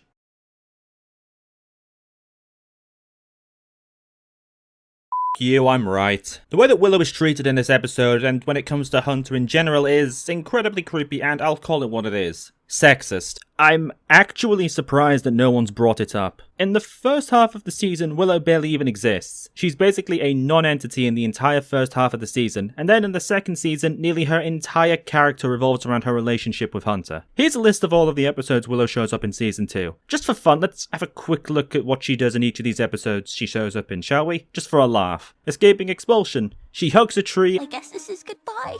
I'll water you one last time. With my tears. Why is this so sad? Willow, no! And sneaks out of her room. Hunting Palisman, she gets a Palisman and then gets pushed out of frame by Boscha. Eclipse Lake, she looks after a sick Luce, and then decides to mix a bunch of human sounds together so that they can't hear Luce calling for help. Okay, admittedly that last one was funny, but it's still pretty bloody irresponsible. And that's it, that's your lot for Season 2A. And then, in Season 2B, from Any Sport in the Storm onwards, her character is totally attached to Hunter. She barely does anything actually independent of him. I'm not kidding, she is always around or mentioned in relation to Hunter from this point onwards. The one exception is Follies at the Coven Day Parade, where she and Amity talk briefly. The rest of the season shows her saving Hunter constantly in some absolutely untransparent attempt to trick you into thinking that this is some sort of equal partnership. Oh, my mistake. Labyrinth Runners also shows Willow acting independently of Hunter. Except no, it doesn't, because we'll get into that shortly, just hold on. This episode completely disempowers her and removes basically all of her individual strength and power in order to allow Hunter to be the best, because God forbid anyone other than Hunter be good at anything so long as Hunter is around. Does anyone remember Season 1 Willow, where she was shown to be super strong and able to use magic without the normally required magical circles when she got extremely angry or upset or otherwise emotionally compromised, and it was super cool and unique and was quite understandably the subject to a lot of speculation as to how on earth she was even capable of doing that? Does anyone remember that? Seems the writers didn't, because she never does that in this episode for some reason. I guess she's just not that emotionally invested in her friends and her own kidnapping, apparently. I want to be strong and wise to protect everyone I love. You know that scene where Gus makes illusions of the Flyer Derby team and those illusions jump off the ship in order to trick Darius while the real players take over the ship? I've watched this sequence half a dozen times, and I still couldn't tell you who exactly came up with that plan. Willow shouts now, and that's about the most that we get. Was it Willow's? I have no idea. The last 10 minutes haven't exactly left me convinced that she's in a state of mind right now, or even at the best of times remotely capable of making a call like this, because we've barely seen her actually leading anything. Gus is smart, it could have been him for all I know. Willow yelling now could have been replaced by literally anyone, or a phone alarm if need be. If you're not going to show us the plan being actually made, it might be a good idea for someone like, I don't know, Skara or Viney, so we can justify their existence here, to go, hey Willow, that was a great plan, we sure are lucky that you were here to help come up with it like a real leader would, before they all kamikaze the ground. Man, Darius looks mad. It might be a good idea for Willow to use her plant magic to the best of her ability. I mean, she's been shown to be super good with plant magic, right? Right now, she's up against the Coven Head, a super serious opponent who's taken her and her team against her will, while she's still dealing with the sting of betrayal. It's time for Willow to give it her all and show why she's been regarded as super strong this entire time. Prove that the people who called her weak were all wrong. Get back at the people kidnapping her and use her anger to protect her friends. Let him have it, Willow. It's finally your time to shine.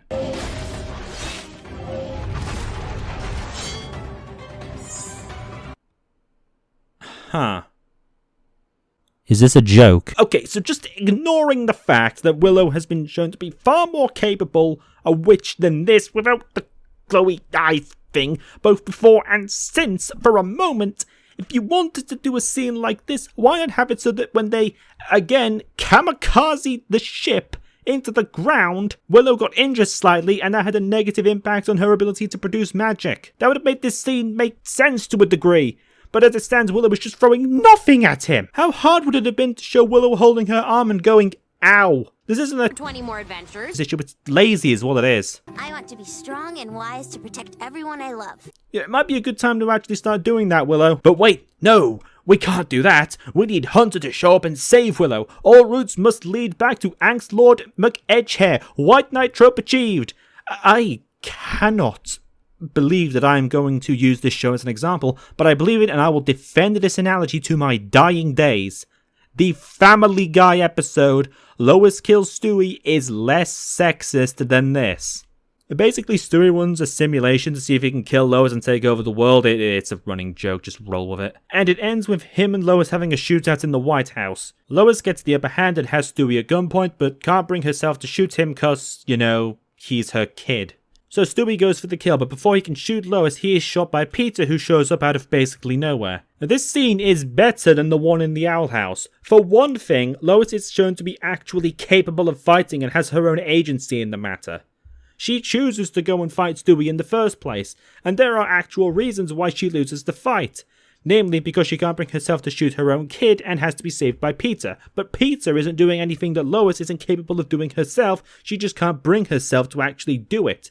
Willow is more than capable of putting up more of a fight than this. She just doesn't. If she was injured, then that would explain why she doesn't do any of this stuff that we've seen her do before. Hell, it would add to her actions. Imagine, she's injured, weakened, and clearly not able to fight, but she throws herself in front of everyone anyway and tries to fight regardless because she's the team captain, and that's what team captains do. In an episode where she's actually building a team and becoming more comfortable and confident in a leadership role, then this scene would have shown her really coming into her own. But nope! We didn't even get that. We can't even give Willow that much. I cannot believe I had to compare Owl House to Family Guy and say Family Guy did it better. This is what Hunter does to this season. Blech. And all of this is done for the sake of giving Hunter a role as Willow's rescuer, rather than just letting her handle any problem herself, or even just acknowledging that Hunter did anything wrong here. Amusingly, the only thing that Willow's shown to do competently in this entire episode is drag Hunter back into the plot. Sorry, Captain. Good luck with your match. Haha, you're not going anywhere.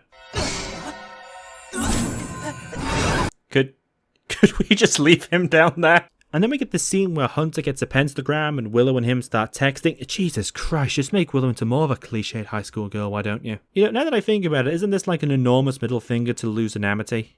Like, by the next episode, Willow has given Luce Hunter's contact information, and Hunter is sending messages not intended for Luce to Luce. So unless Hunter is a social butterfly and already has a bajillion contacts, we can kind of assume that he's talking to Willow. Did Luce and Amity just not tell her about Hunter? And all the stuff he's done to both of them separately?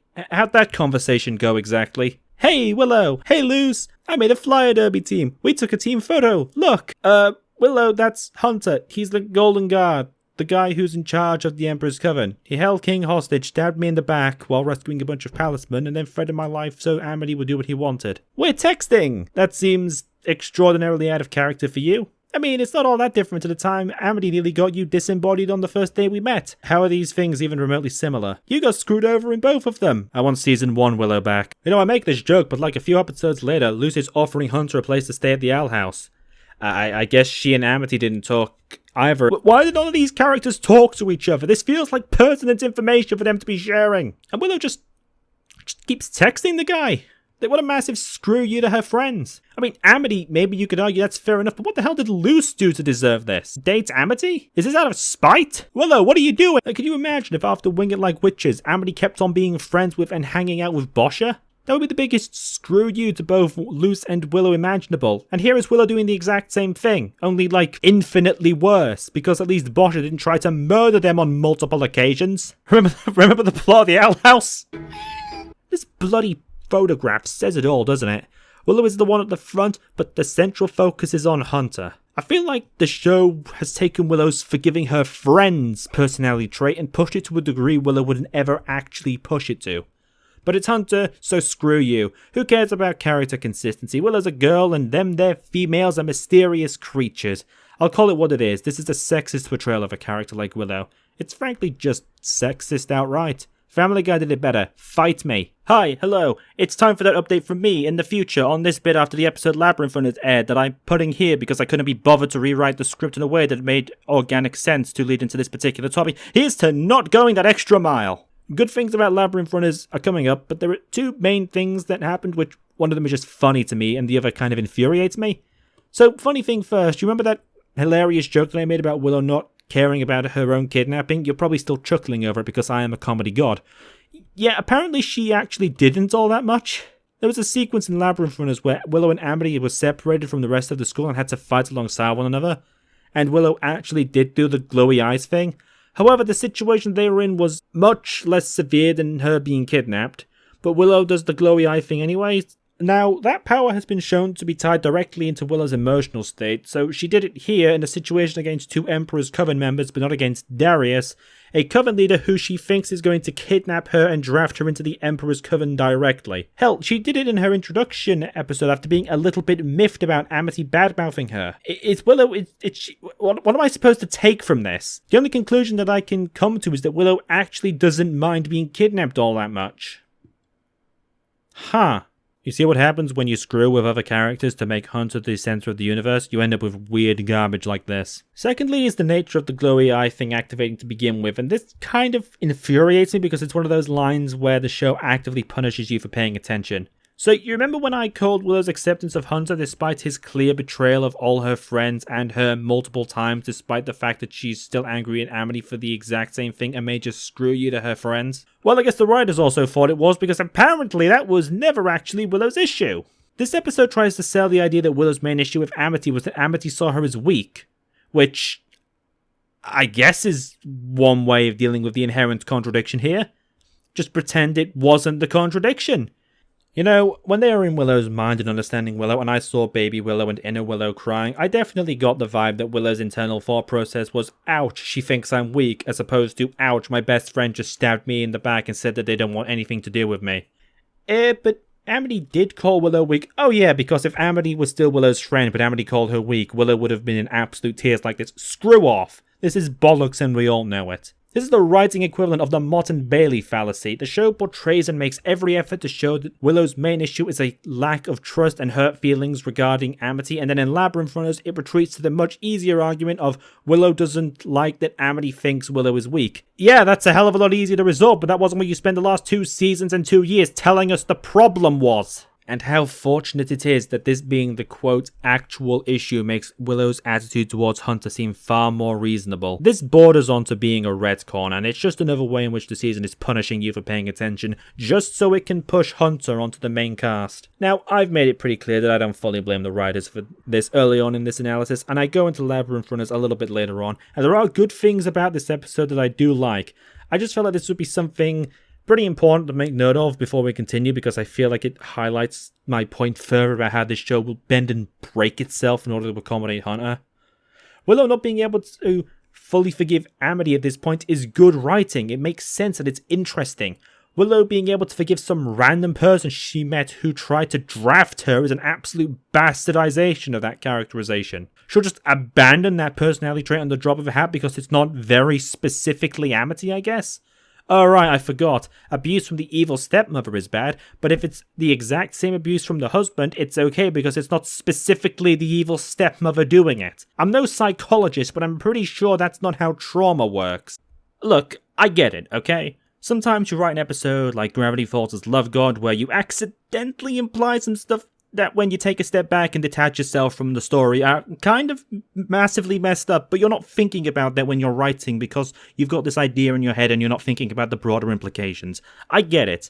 I've done that myself. I'm not accusing the writers of being sexist themselves, but that doesn't change that there's a car outside my window. Can f*** off. But that doesn't change the end result here. This is a multi-step process. This is multiple episodes back to back, all following a trend which it's worth pointing out.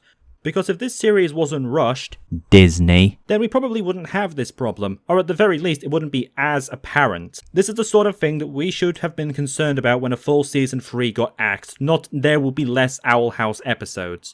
This is what happens when corporations get their hands on media. More on that in episode 2. Alright, I can't seem to find anywhere else to put this, so here is going to have to do. It's time for a brief word on Huntlow. That was it. This is a video on Hunter and why I think he's a bad character, so I've got to talk about this. I really don't feel like getting involved in fandom drama. You all remembered that disclaimer where I said not to go after people at the start of this video? Do we think that we could extend that same courtesy to me, maybe? Alright, let's just get this over with. Oh boy, my favourite. Shipping. Feels like we should be a little bit concerned about the number of people who think that approaching someone under a fake name, lying about your intentions, and then abducting you into a state-sponsored kidnapping is a good start to a meet cute. Does that not strike anyone else as something that we should be worried about? Because this video isn't on shipping, I'm not getting into the whole ship war thing. I don't care. The second is going to be more a, this is why I don't like how their relationship was portrayed type deal. I know how fandoms are though, so if you ship Huntlow, then good on you, just leave me out of it. Considering that I've been talking about why I don't like any Spot in the Storm for a little while now, I feel like you could hazard a guess. But I don't like Hunter and Willow's relationship. I'm really hoping that the show just leaves it as something ambiguous because it is creepy with how it portrays the two. I've gone over the narrative reasons that I don't like it, given how it and the entirety of any Spot in the Storm seems to disempower Willow and basically all of her friends now that I think about it, for the sole purpose of having Hunter save them, which, again, I'll remind everyone, is a sexist trope. Even outside that perspective though, the way that Willow and Hunter are written is extraordinarily odd. In Gravity Falls, there's an episode called Love God, and it is really creepy. In it, there's a, love god. He uses this... I can't describe it in any other way, so I'm just going to describe it as it is. He uses this pink powder to spike people's food and drink and the likes and makes them fall in love with each other. And then Mabel steals it and uses it to make Robbie and Tambry fall in love with each other. These are roofies. Those are magic roofies. And the episode just never acknowledges how absolutely beyond this is. And it's just a permanent part of the show now. Robbie and Tambry are dating by the end of it, and it's portrayed as a good thing. Also, this episode portrayed bullying as okay if it helps keep friend groups together. Also, Hirsch tried to put in a bunch of progressive moments and iconography into this episode. Kind of glad that they didn't make it into the roofie episode, to be honest with you. That might have been a blessing in disguise. Anyway, the reason that I bring this up is, like I said, Gravity Falls never really acknowledges how messed up this was. If it did, and then Robbie and Tambry took a few moments and realized, hey, this started out kind of messed up, but maybe we can see where this goes now that we're aware and can make rational decisions again, that would have been, well, I don't know if I'd consider that fine, but it would have been a damn sight better. And I kind of feel like the exact same thing is what's happening with Huntlow, where everything around it is so toxic and clearly screwed up, and the show just never really acknowledges it because that would mean being critical of Hunter. Obviously, this wasn't a given. If you remove them both from any sport in a storm and then, I don't know, have them meet in a library or something, or just not have Hunter kidnap Willow, it'd probably be significantly better for it, but this is what happened and what we got, so now we have to deal with kidnapping being a central aspect of this relationship. Like, we can't just ignore that. That's now central to their relationship with one another. And if we have 20 more sets of 20 more adventures, maybe that could transition into a relationship, though given Willow's characterization, I bloody doubt it. Man, this was not worth doing just so Hunter could rescue Willow from a mess he got her into, which he still doesn't get points for. For it to work in any sense of the word, the show just has to completely ignore basically everything about Willow throughout the series. I've already talked at length about how the show just ignores Willow's trauma surrounding feelings of betrayal, and I've already talked about why Luce and Amity's relationship developed over time due to how they interacted with one another, and how those interactions made sense given their relative statuses within Boiling Isle society and their relationships towards one another. In addition, despite the stuff Amity put Luce through, nearly getting her vivisected and creating a situation where Willow would have to do it, nearly making Luce have to give up magic and standing by while Boscha tormented her and Willow, Luce never really was shown to be particularly emotionally impacted by it, because this is the Owl House and the formula demands that Luce be traumatized once an episode, I suppose. And as I mentioned earlier, we as an audience accept it because Amity has undergone multiple episode-long arcs to show a clear, gradual, fundamental shift in her character. The show just doesn't do this with Hunter and Willow. Or Hunter and any character, really. But with Willow it stands out a lot more. Any Sport in the Storm presents Willow as being borderline emotionally broken by Hunter's actions. She's sat in a cell, berating herself on the verge of tears, while Hunter tries to convince them that this is actually good for them. This is clearly affecting her in a way that it would make a whole lot of sense for her to be affected by, and if the show would really commit to that, and make this relationship between Hunter and Willow one wherein Hunter tries to atone for this behaviour to an antagonistic Willow, that could work. But it refuses to commit to the bit. In the 5 minutes between Willow being held hostage and nearly turned into a child soldier for a religious cult, and her escaping, she's become totally A-okay with Hunter again, even though what he did to her was far worse than anything Amity has done. And Amity has done more to rectify that mistake than Hunter ever has. Frankly, what Hunter did was worse than anything Boscha or Amity did to Willow. Hell, this is worse than anything Bakugo does to Izuku in My Hero Academia, and in the first episode, Bakugo tells Izuku to jump out a window. It's real bad, folks. But Hunter looks a bit sad, so it's basically okay. The show almost acknowledges how screwed up this is, but by the end just doesn't care. Like, Willow's entire character just doesn't matter because she served her purpose of being Hunter's gimme for becoming a good guy. Someone fetch me a can of Respect Women juice. I'm going to see if I can hit Hunter between the eyes with it. Not to mention at which the speed that this happened, Christ alive. I've heard some people say that Amity and Luce's relationship progressed too quickly because Amity developed a crush in one season. In comparison, Hunter and Willow's relationship progressed at the speed of a TB2 Bayraktar drone missile hitting a Russian tank. did about as much damage as 1 too. Since then though, the show seems to be trying to push the idea that Willow is actually super strong and constantly the one saving Hunter, except that's as shallow as a shallow object. Look, my writing got fatigued 10,000 words ago. I'm running on empty here. Willow saves Hunter on several occasions, but this is incredibly shallow given that their relationship is basically non-existent outside of any sport in the storm. Like, it's trying to give the impression of this being some sort of reciprocal thing where basically nothing whatsoever exists. It feels like a case of Hunter became good, so here is reward girl. And I really can't stand it, to be honest with you. Luce and Amity's relationship is wholesome and works because they both bring something to the dynamic and boost one another up. We see it develop over time and see it change and learn what it is that they like about one another. We see them going through hardships together and learning from one another. We see that from Luce, she sees in Amity someone incredibly smart and talented, a fellow Azura fan who doesn't mock her for liking the books, who has a genuinely decent heart and tries to make up for their mistakes even when she's given a bad hand. And from Amity, we see that she sees Luce as this extremely authentic dork who acts however she likes in spite of whatever people expect of her, that she's good-natured, open, and clumsy person who just keeps on trying to do right by her friends and doesn't give up on them even when they've given up on themselves. They boost one another up in all the best ways, and the synthesis between the two of them is beautiful. Ida and Rain's relationship is wholesome and works because they both bring something to the dynamic and boost one another up. It's developed over a much shorter period of time, but their past interactions with one another make it clear what it is that they appreciated and liked about one another, and the setup behind that, especially in Them's the Breaks kid, makes it understandable that they would end up in a relationship. Rain appreciates Ida's free spirit and light-hearted nature. They appreciate her headstrong nature and how she encourages them to face their fears to the point that they feel that they can because of Ida. Meanwhile, Ida appreciates the fact that Rain doesn't judge her for being this person, or act like she's doing something wrong, or that they're better than her for following rules. She also admires their ability with magic and intelligence and what they're doing with the bards against the throne. Them's the Breaks kid is so good. It is also proof you can do this sort of relationship building on a very short time frame. Huntlow, Willow is essentially Hunter's emotional sponge, at best, and at worst there is absolutely no reason for them to interact, but Hunter became good, so here, have girl's reward. He doesn't bring anything to this dynamic. It really feels like this was forced in for some bizarre reason. It feels like if this was any other series, Hunter would have been thrown with Luce, but Luce was already with Amity. So, who's the other girl? Willow, there we go. And damn her character, who cares? If we're doing this whole pairing them up thing, I'd honestly rather Willow go with pretty much anyone else, to be honest with you. Put it with Skara. For that to work, some actual damned effort would have to be put in, and I guarantee you that it would work out better because of it.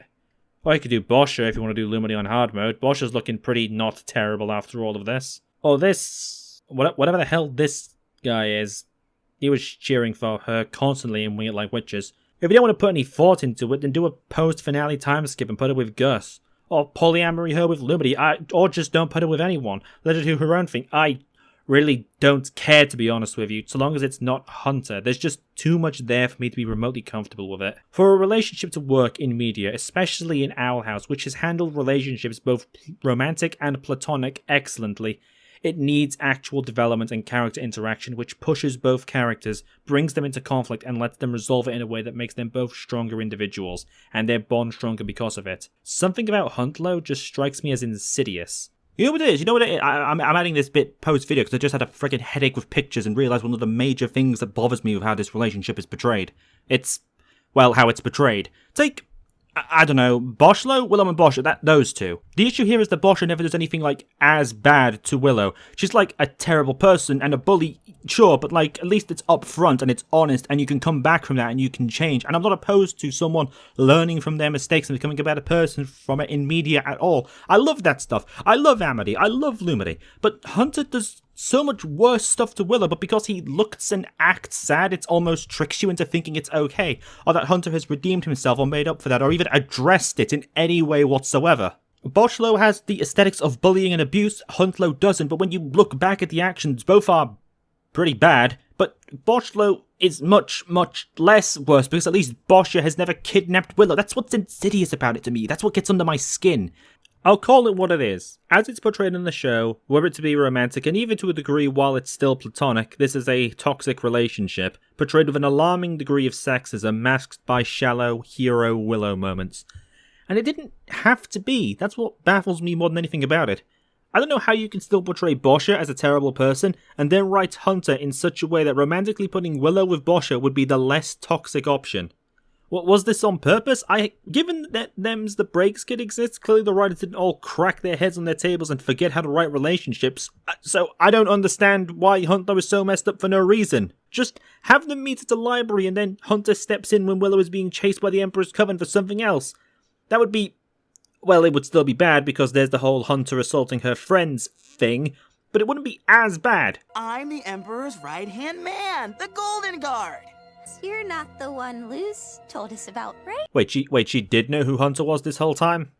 Wait, I was being charitable earlier. I thought she didn't know. That's... oh, that's...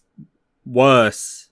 That makes all of this so much worse. Why did they write Willow as such a blistering hypocrite? And all of this could have been avoided if Hunter just didn't kidnap Willow.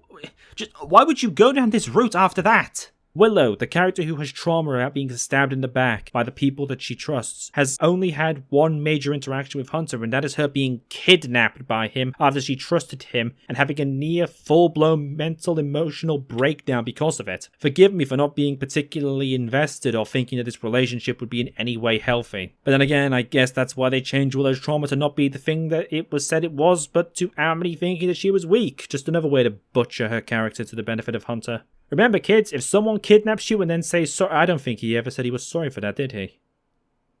Remember, kids, if someone kidnaps you and then looks mildly sad about it, then, you know, that's prime relationship material right there. That's a friend just waiting to happen. Just acknowledge he did a bad thing and apologize for it, for oh god, what have I got myself into?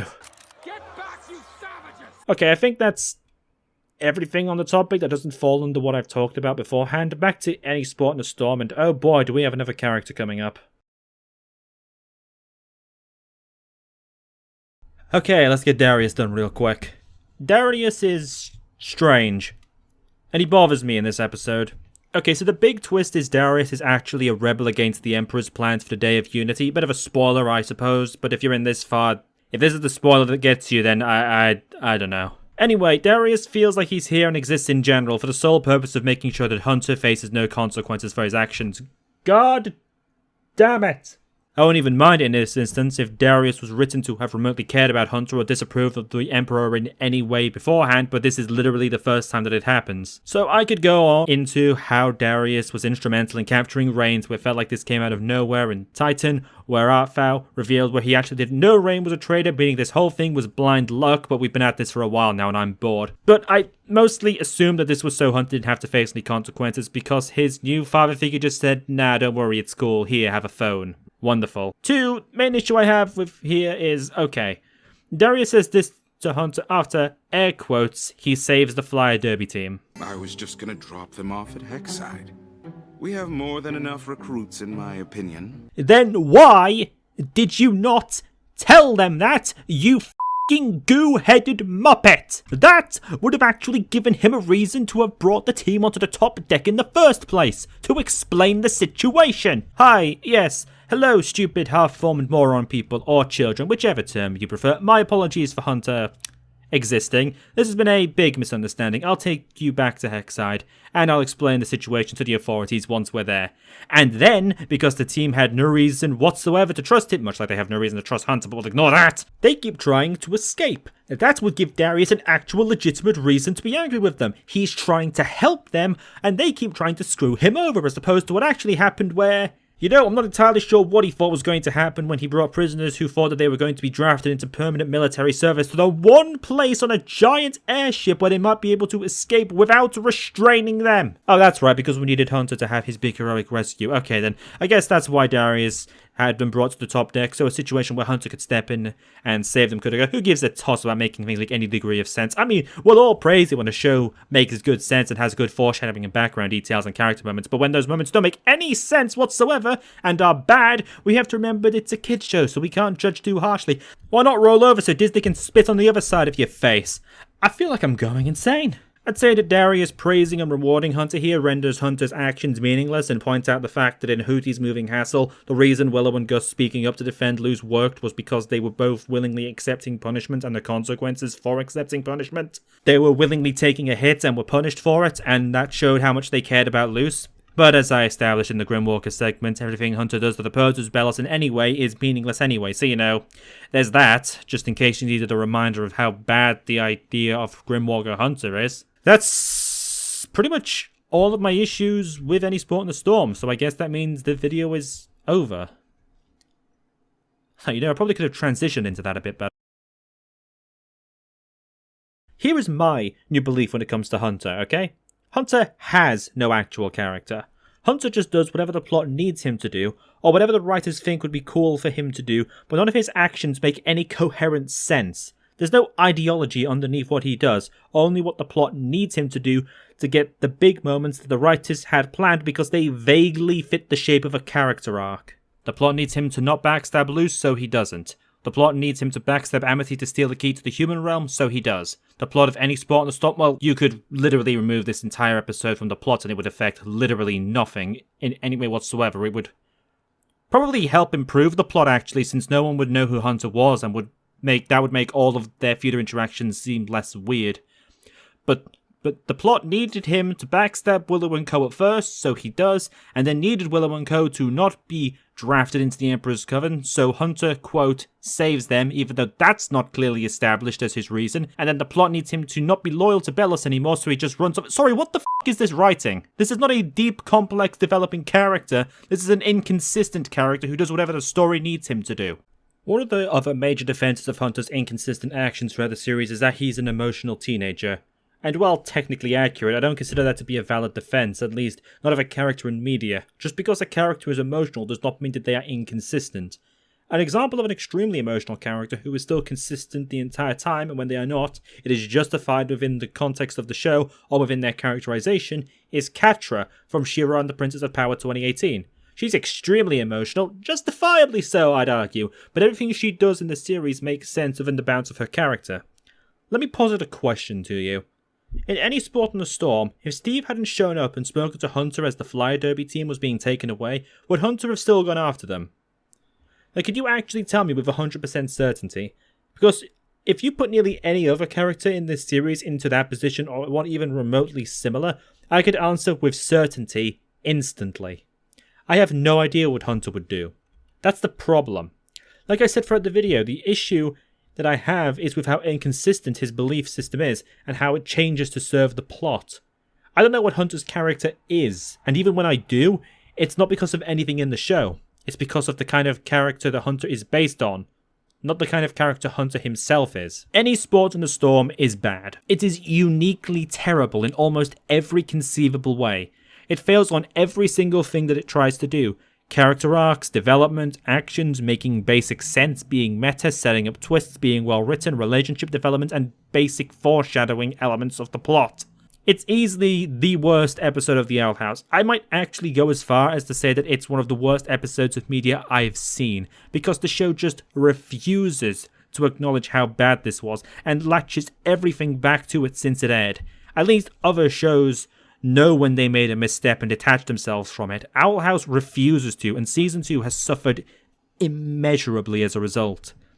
And all of this was done merely to service the character arc of Hunter, a character that nobody asked for, and I guarantee you in a couple of years, people will look back on and say, hold on, this dude was actually really messed up when you stop and think about it. Just like Love God was, and apparently Steven Universe was. I don't know, I've not watched that, but all I hear about the show these days is how it shot itself in the foot by making fascists nice with the power of friendship, so yay. Look at all the examples I've pointed out in this video. What's the one thing in common with them? Time's up, there was no timer, and there are no rewards for guessing correctly because it's Hunter. Every single one of these examples focuses around Hunter. Willow has major trauma surrounding being betrayed and having trust issues. Nah, it's fine now, actually, that was never even her issue. Darius being shown to be totally loyal to the Emperor and was instrumental in capturing Reign. Now it turns out he's secretly working against the Emperor, actually. Well, that's convenient. Luz being friendly but not naive, headstrong but not stupid, and optimistic but not a fool. Now it turns out she actually is just an overly trusting moron who has no self-preservation instincts. Belos is this hyper-precise, specific, mysterious figure who never left anything to chance and was meticulously manipulative. Here's a scene of him talking openly about how much he loves abusing children and how he actually just hates witches. But what about Gus? We'll get to Gus. None of this is nitpicking, and I don't think it's unfair either. All of this forms a pattern that sinks in under the entire season and the whole series when you actually stop to think about it. This is how the show was written. These are major criticisms of the show that undermine its quality. What I've posted here are plot holes and character inconsistencies that go a bit beyond 20 mistakes that the Owl House made. But there is one episode of Season 2 which focuses on Hunter that I think actually handles him rather well. And it does the only thing I've ever asked for of this show. It doesn't pander to him. Labyrinth Runners is a very mixed bag of an episode overall. I don't know if I like the episode outright or not. It's a very strange one. To put it simply, it's an episode which focuses on Gus and on the insecurities that he has. We start with a flashback which shows him being manipulated and then his eyes start glowing and... Okay, 1, when the hell could he do this? And 2, this was Willow's thing! Did the writers just hate Willow? Why are we taking her thing away and giving it to this Sans? Oh my god, he looks like Sans. Man, watching the show like this is an experience and a half, I tell you that for nothing. Anyway, basically after the events of Hollow Mind, Hunter is just living in Hexside where no one knows he's there. I guess we're still trying to make him the most sympathetic character in existence. Gus finds him, it's very strange. Everyone is initially kind of hostile to him, but then not after like 15 seconds. I'm not sure what that's about. Anyway, Gus gives him a sandwich and he leaves. The Emperor's Coven shows up at Hexside and their goal is to seal everyone into a coven as a response to multi-tracking being a thing. Gus sees through this and Hunter helps him. Apparently because... It was a good sandwich. Alright, fine, I'll give him that. That was funny. There are 2 main reasons why this episode works for Hunter. 1, he's not the cause of everyone's problems for once. He actively makes a choice to help rather than make a situation worse and then fix that and expect praise for it. He makes an active decision to help for a reason that makes sense to him and his character traits, and then away he goes. People don't just pander to him, and a lot of people actively want him to be just given up to the Emperor's Coven. The things that he's done in the past are actually acknowledged. Not even close to all of them, but I'll take what I can get at this point. He actually has to do what every other character in this show has done up to this point and work to earn redemption and acceptance. I cannot tell you how refreshing it is to see some characters actually looking at Hunter like he might be an active threat, which he is for all they know, and probably should know better. They don't just pander to him, the Flyer Derby team does. Christ, he even looks like a harem protagonist now. But the other characters don't just instantly assume the best of him for no reason. He's the Golden Guard, the Emperor's Coven are attacking, he is there, they are after him, boom. His word isn't worth jack without someone else backing it up. For some reason it's Willow. I'm still baffled as to why she trusts him in any way, but alright. The second reason being that his interactions with Gus make sense. Gus doesn't have the same trauma that Willow has, which makes his choice to talk and reach out to Hunter actually make sense without being a massive contradiction of his character. I mean, he was kidnapped, but apparently we don't count that anymore. There's a degree of separation which allows Gus to talk to Hunter in an interesting and compelling way without it coming across as out of character or massively hypocritical. The 2 of them bounce off of one another really, really well, giving one another actually heartfelt talks about their insecurities and fears relating to their various positions. He's actually acting like a God damn it. He's actually acting like a character. I could see Gus actually being willing to stand up for him now. This is all I wanted. All I wanted for Hunter's character to work is some stuff like this to happen, but it never did. It took us this long to get here. I really do not ask for much, but it took an entire season for Hunter to get to this position where he can talk to another character, not immediately stab them in the back, and actually feel like he's developing and growing alongside them. If this arc had been written remotely decently and Willow was still hostile towards Hunter, this interaction that Hunter has with Gus would be a perfect way for him to start being able to approach Willow and start some sort of path towards regaining her trust again. I could see Gus actually defending him against Willow, which would have been a super interesting character conflict between the 2 of them, and also given Hunter a reason to hang around the main Owl House crew. When he's like this, Hunter can work. This iteration of him, the bad one, with all of the Grimwalker stuff and everything else, he can work in other ways.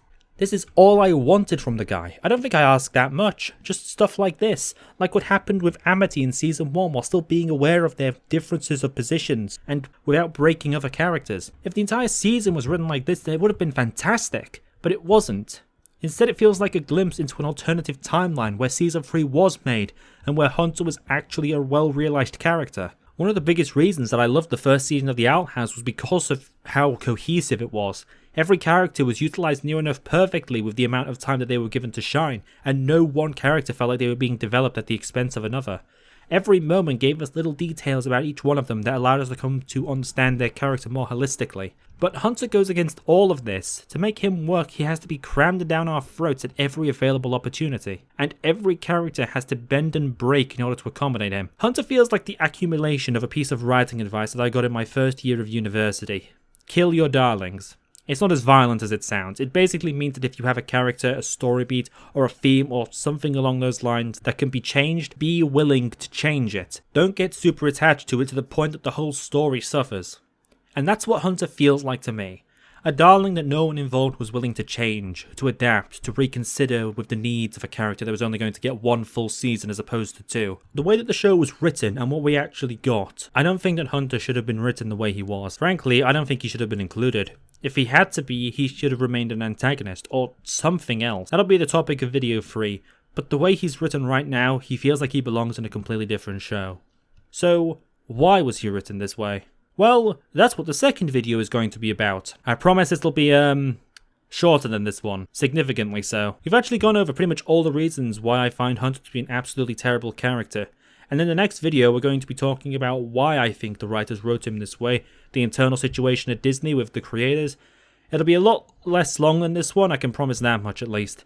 Hopefully I've explained my positions well enough that you can at least see where I'm coming from. I've tried to make my points as clear as I can, and as concisely as I can, but quite clearly being concise is not something I'm very good at. This was pretty much just a if I don't scream about this I'm going to go ballistic type of video, so it just being out there is something I'm happy with. With any luck you enjoyed me screaming into the, I was going to say void, but that's my name, so screaming into the abyss maybe? Whatever.